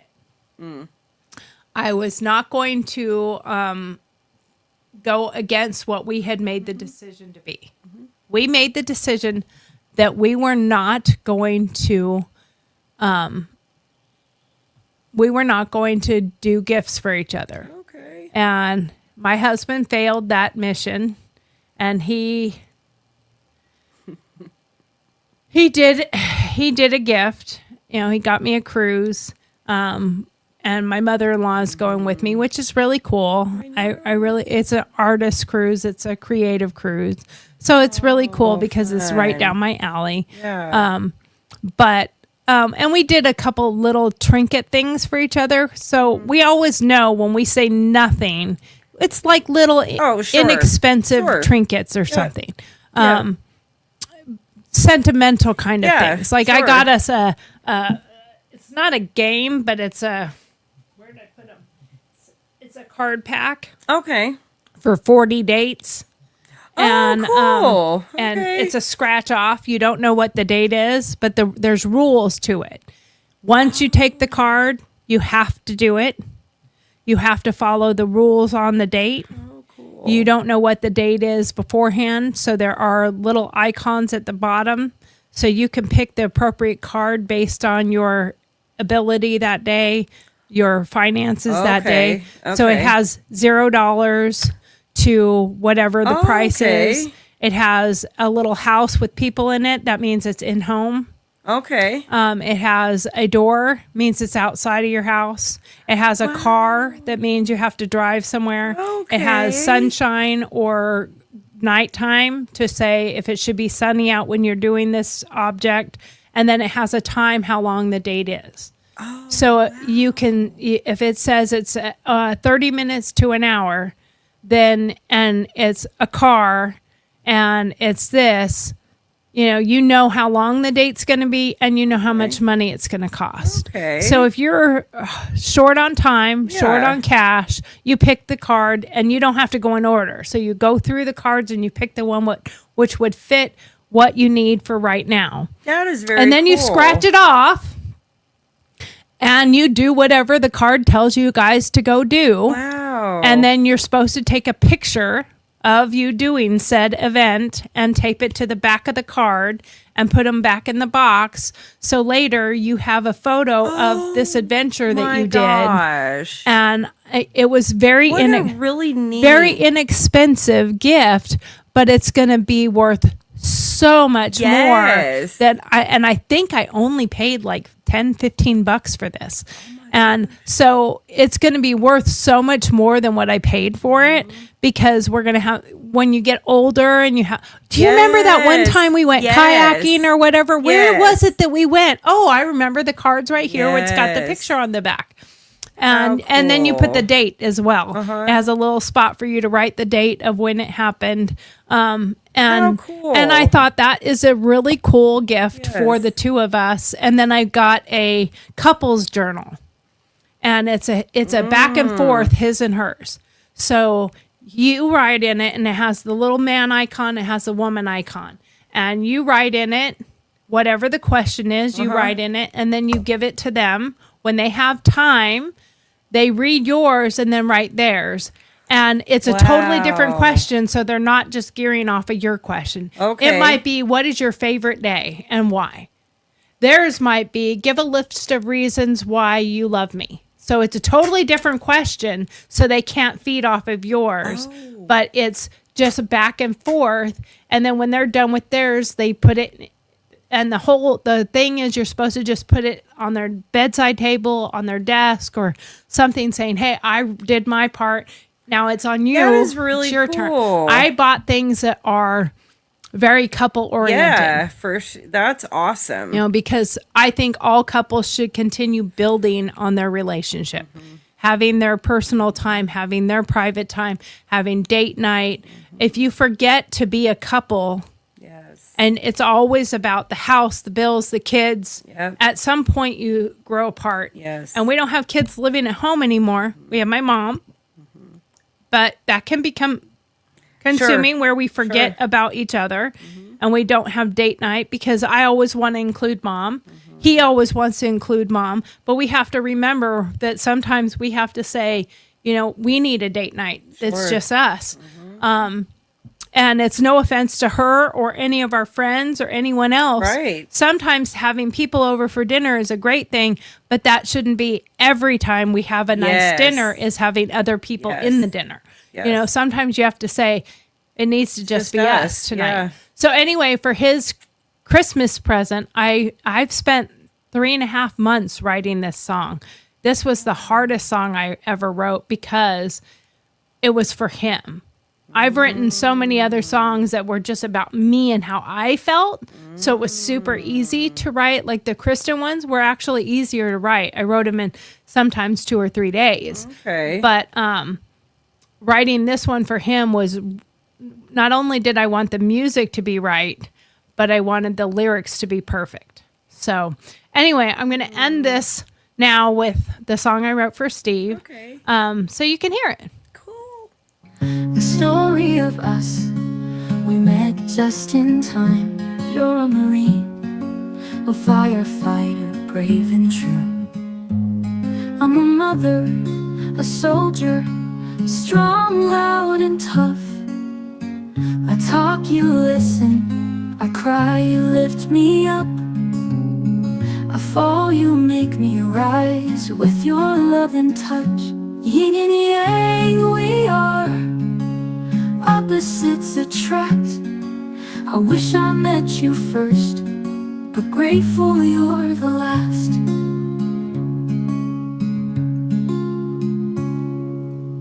You light up my dark, you calm all my storms. In this life we share, our hearts stay faithful and warm. We stand together in battles we've had to fight. Through the highs and lows, love's our guiding light. Yin and yang we are, opposites attract. I wish I met you first, but grateful you're the last.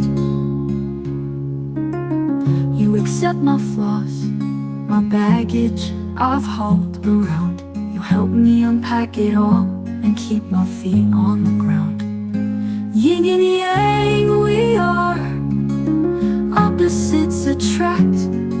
I wish I met you first, but grateful you're the last. Without you I'd be lost, a boat without a paddle. Knowing you are here, I can win any battle. Yin and yang we are, opposites attract. I wish I met you first, but grateful you're the last. Grateful you're the last. Grateful you're the last. What an awesome song. Thank you. Good job, Tori. Yeah, the end just does a little more guitaring, but that was his Christmas present, because sometimes sentimentality can be lost. We can say words sometimes, little bits and pieces here and there, and we forget to tell the whole story to each other. And sometimes we feel lost, sometimes we're broken. And when you have that person that can bring you out of that, and it has been a very big thing with Steve and I. It's a really weird rule, but we have a rule with each other. And that is, if I'm down, you can't come down too. If I'm down, you Wow. cannot come down too. No matter what you're feeling, you cannot come down here with me. Because if you come down here with me, we're not going to be able to pull each other out. Yeah. When I'm down, you are obligated to pick me up and lift me up and help me out of the darkness. And equally, if you're down, so it's like that. That's not the moment that you can wallow in self-pity. Right. You can't feel sorry for yourself while I'm already feeling sorry for myself. So that being the case, we also have the rule of we have to share it. We have to tell each other, I am hurting. I am down. Something is wrong. And I'm, and he knows me, or when I'm going through that, I'm more honest about that. This is where I'm at. And I allow him to pick me up.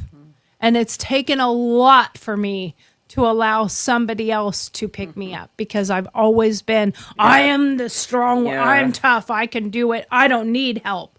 I'm a big girl, Yeah. and I had to learn to say, I can't do everything. I can't always pick myself up.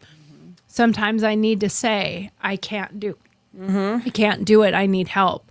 And so we made that rule that if I am down, you cannot come down here with me. Because That's a great it's rule. too hard to, well, and that goes with our rule of 3. If you realize you're wrong about something, Yeah. Admitting you're wrong in the way that we do it, you were right, I was wrong. You were right, I was wrong. You were right, I was wrong. By the 3rd time, you're both laughing. And even if you know what it's about and you can't rub it in, so it's over with. Right. Like it's Yes. over with. Yeah. There's no fight over it because you Exactly. can't fight over it. Yeah. And it's the best tool that we have used. And then the second best tool is when I'm down, you can't come down here with me. That's You really have to great. pick me up. And when I'm doing great, have at it. You can go. You can go fall apart. Go dude. fall I got you. apart. I got you. Yeah. But you're not going to help each other out of the That is the absolutely muck and the correct. wallow if you join Yes. the other person. That's exactly I mean, it's correct. like, I love that alcoholics have AA and they have, a sponsor or whatever. But in all reality, I've always misunderstood that or didn't agree with it or thought it was weird. I mean, granted, yes, if they're in sobriety for, 20 years or something, they probably can help you through that. But I certainly don't know enough about it to know, okay, do they give you a sponsor that's not a year in? Because I mean, the year in alcoholic coming to help the person who's wanting to drink, they're only a year in. Right. It's really easy to go like, dude, I need one too. Yeah, dude, Let's oh just- man, hold on. Your story's really sad. yeah, let's just go ahead and drink to it. No, they do have suggested guidelines, and one of the things is you find somebody that's got a couple decades, Yeah. which I guess is rare, well, maybe not anymore. Both my parents went through 12-step. My dad was AA, my mother was Al-Anon, so I was drug around to 12-step meetings when I was young, which was a good time, but yeah, so they do have those guidelines, but I mean, they also tell you, but find somebody you relate to, because that would be a difficult one too, because if you relate to the person, Yeah. you can dive in into the hole into the together, muck together and just- justify each other the whole time. and then you're just in a whirlwind of like, oh, okay. I got this little bottle right here. It's all right. Yeah. And at that point, do you even need to drink, because you just are bringing each other so down, you like, don't. Yeah. You're drunk on self-pity and wallowing and But that's why there's a chain of command, though, because then hopefully your sponsor's sponsor.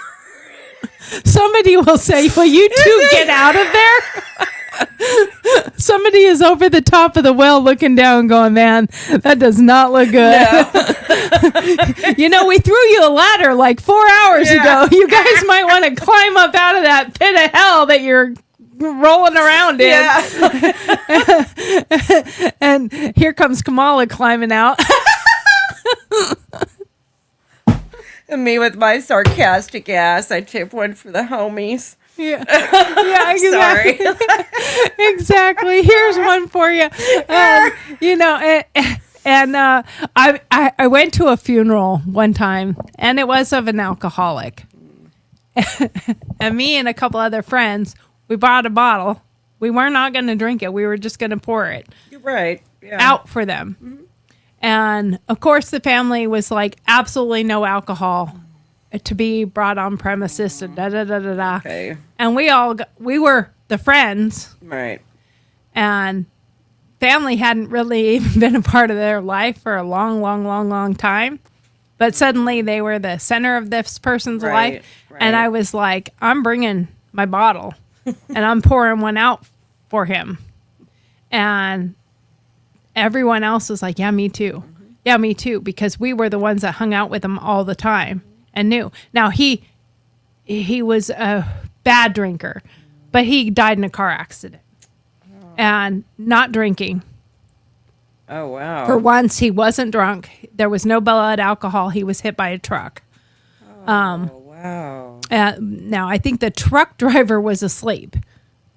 Is what had happened. The gosh. truck driver had fallen asleep and had went through the red light and hit him.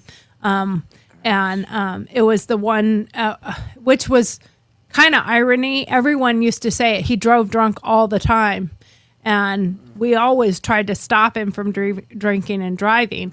But he always would say, I'm better driver drunk than I am sober. Okay, well, I disagree, but whatever. Right. The irony is he died driving and he was sober, but he was hit by a truck. Anyway, Wow. but the family did not want any alcohol there. So when we did the graveside service, we all secretly just went over there and just acted like we were kneeling down and putting a flower there and just dumped a little bit. Like, here's one for you. And it's like, you can't change things now. Yeah. Yeah. Like, Like, keeping the alcohol away now. Maybe you should have done that, 20 years ago. Yeah. I'm just saying. And he used to tell all of us the reason he started drinking was because of his parents. They would fight and he would go sneak into their liquor cabinet, steal their alcohol, and just start drinking. Oh, wow. And then he was drinking at school. And, we went to boarding school together, actually. Wow. And he would fill a mouthwash bottle with liquor, and it would be in his locker at school. So whenever there was locker inspections, he just had mouthwash, toothbrush, toothpaste sitting there. And they just ignored it because it's mouthwash, toothpaste. And he was smart enough to put it with his toothbrush and toothpaste. And I used to tease him all the time. I'm like, have you ever used that toothbrush? He's like, no, it's a prop.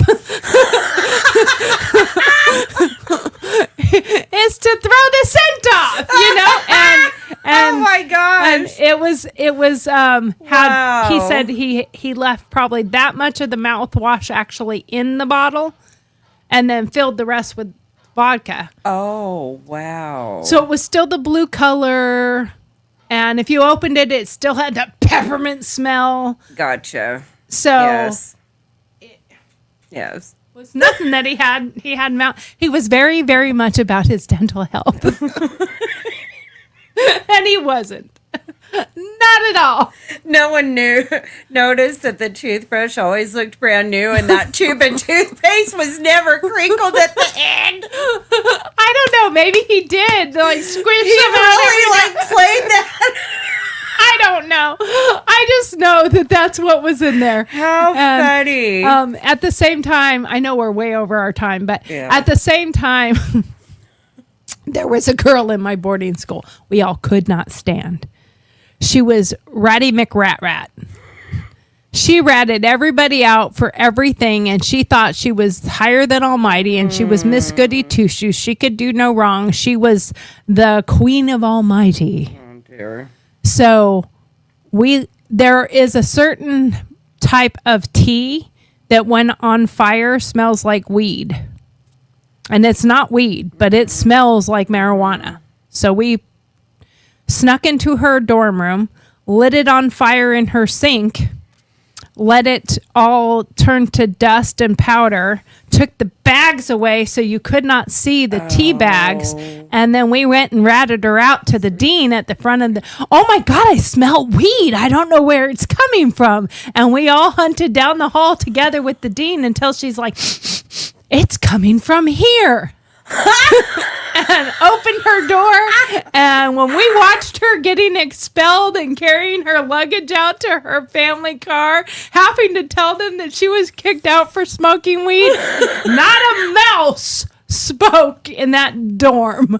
Not a single person stood up for her and said, now to this date, I don't have any sympathy. I'm 54 and I don't care. I'm sorry. You ratted every single person out for Yeah. everything we all did. Yeah. And then you thought we would have your back? That wasn't how it worked. So when we watched her, okay, now that I'm 54, it's kind of probably mean and wrong and bad. And who knows what happened to her after that? I have no idea. But consequences Yes. have, or actions have consequences. And her actions led to this happen. And sometimes equal and opposite Yeah. Yeah. consequences, like, or reactions to your actions. Exactly. Like, yeah, I mean, like, you brought that on Yes, you yourself. did. could have been, you didn't have to be the little rat. Yep. You could have not participated. Right. You know, I mean, Yes. it's like another girl that would come to school. She came home from a leave and came back to school, and she was just Miss Braggity brag about doing cocaine Oh, dear. or something, or wanted to be the cool girl because she did drugs or something. And I did not do that. I've smoked weed like 3 or 4 times in my life. Didn't like it all 4 times.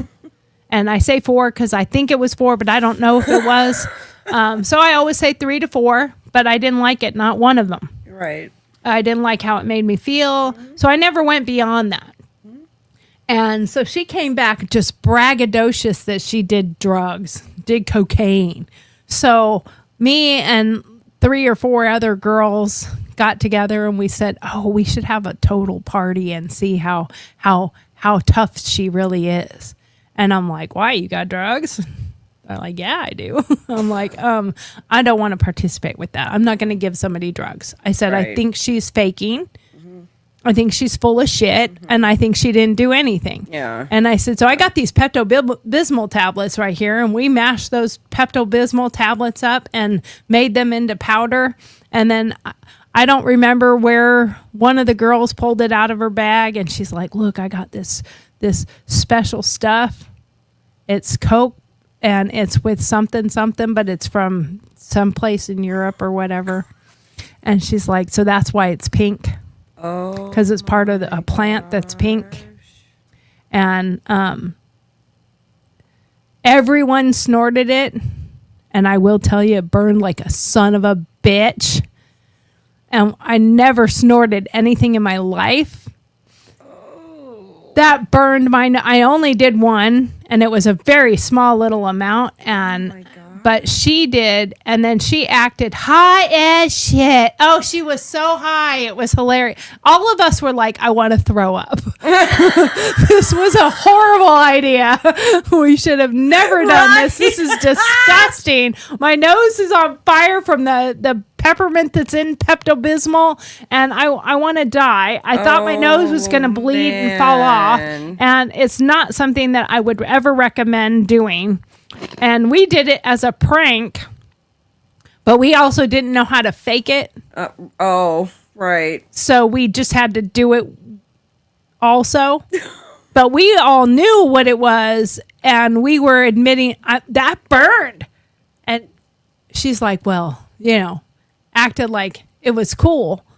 And she was high, and she was acting like, and finally we went up to her and we're like, "Dude, that was Pepto-Bismol. Like, stop acting like you're high. Like, there was nothing in that. That was Pepto-Bismol." Oh. And she's like, "It was?" I'm like, "Yeah, so you can stop pretending." And she's like, "Oh, okay." No way. Yeah, you do some stupid shit when you're in boarding school. Let me tell you, you got to find something to be entertained with. Not the brightest thing in the world. Oh my God. She's like, wow. Yeah. Oh, she that's was crazy. so high and so Like, oh my wow. God, guys, it's so pretty. Yep. The colors are just. I'm The like, colors. it's not LSD. It's not right. You don't even know your right drug to pretend with. That's the best.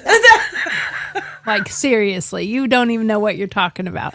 So anyway, the hilarious. whole point was I was going to end on the song I wrote for my husband. Right. So that was the song I wrote for my husband. That was And really awesome. he loved it. He said it was beautiful. His mom thinks it's beautiful. Everyone, I think, thought it was beautiful. So, but it took a lot of time and effort and energy to put into it and get the music right. Make sure the lyrics were right and it said what I wanted to say. And the only other thing I'm going to do is I'm going to make him a canvas that has the words on it in a circle so he can hang it up on his wall in his office. So yeah. So I'm pretty pleased with how it came out in the end. Well, you So, should be. but that is how I express myself, is through my writing and words and lyrics, and I wish I could do the music, but yeah, not going to happen. At this point, I don't know that I'm prepared to girl toe for life. I didn't see the comments, so we're going to go through the comments real quick. I didn't even think about that. They're from your Timothy. Oh, my husband. Is that your husband? Oh, geez, he wrote a book. Girl toe for life. Hi, people are numb. That is true. My brother was a Nevada highway patrolman that quit because he wasn't going to get into trouble for doing his job. I absolutely agree with that. Thanks, United States of Terra. And 80-20 rule. 80% of the time, 20% of the people will be proactive. Yeah, that is a very accurate. United States of Terra. Have you ever watched that show? That was the multi-personality. I think I did. I think I only watched it like once or twice, and then I forgot about it. But I do remember it being quite entertaining. It was really funny. But that is kind of where we're at. But you're right, 80-20. You know, there's and today there's 80% of virtual signalers. Yes. I'm sorry, but I have my biggest problem with that is, and if you ask the people that are affected by something what their opinion is on it, like when I can't remember who it was, but it was one of the commentators we watch, and he dressed up like a Mexican with a sombrero for Halloween.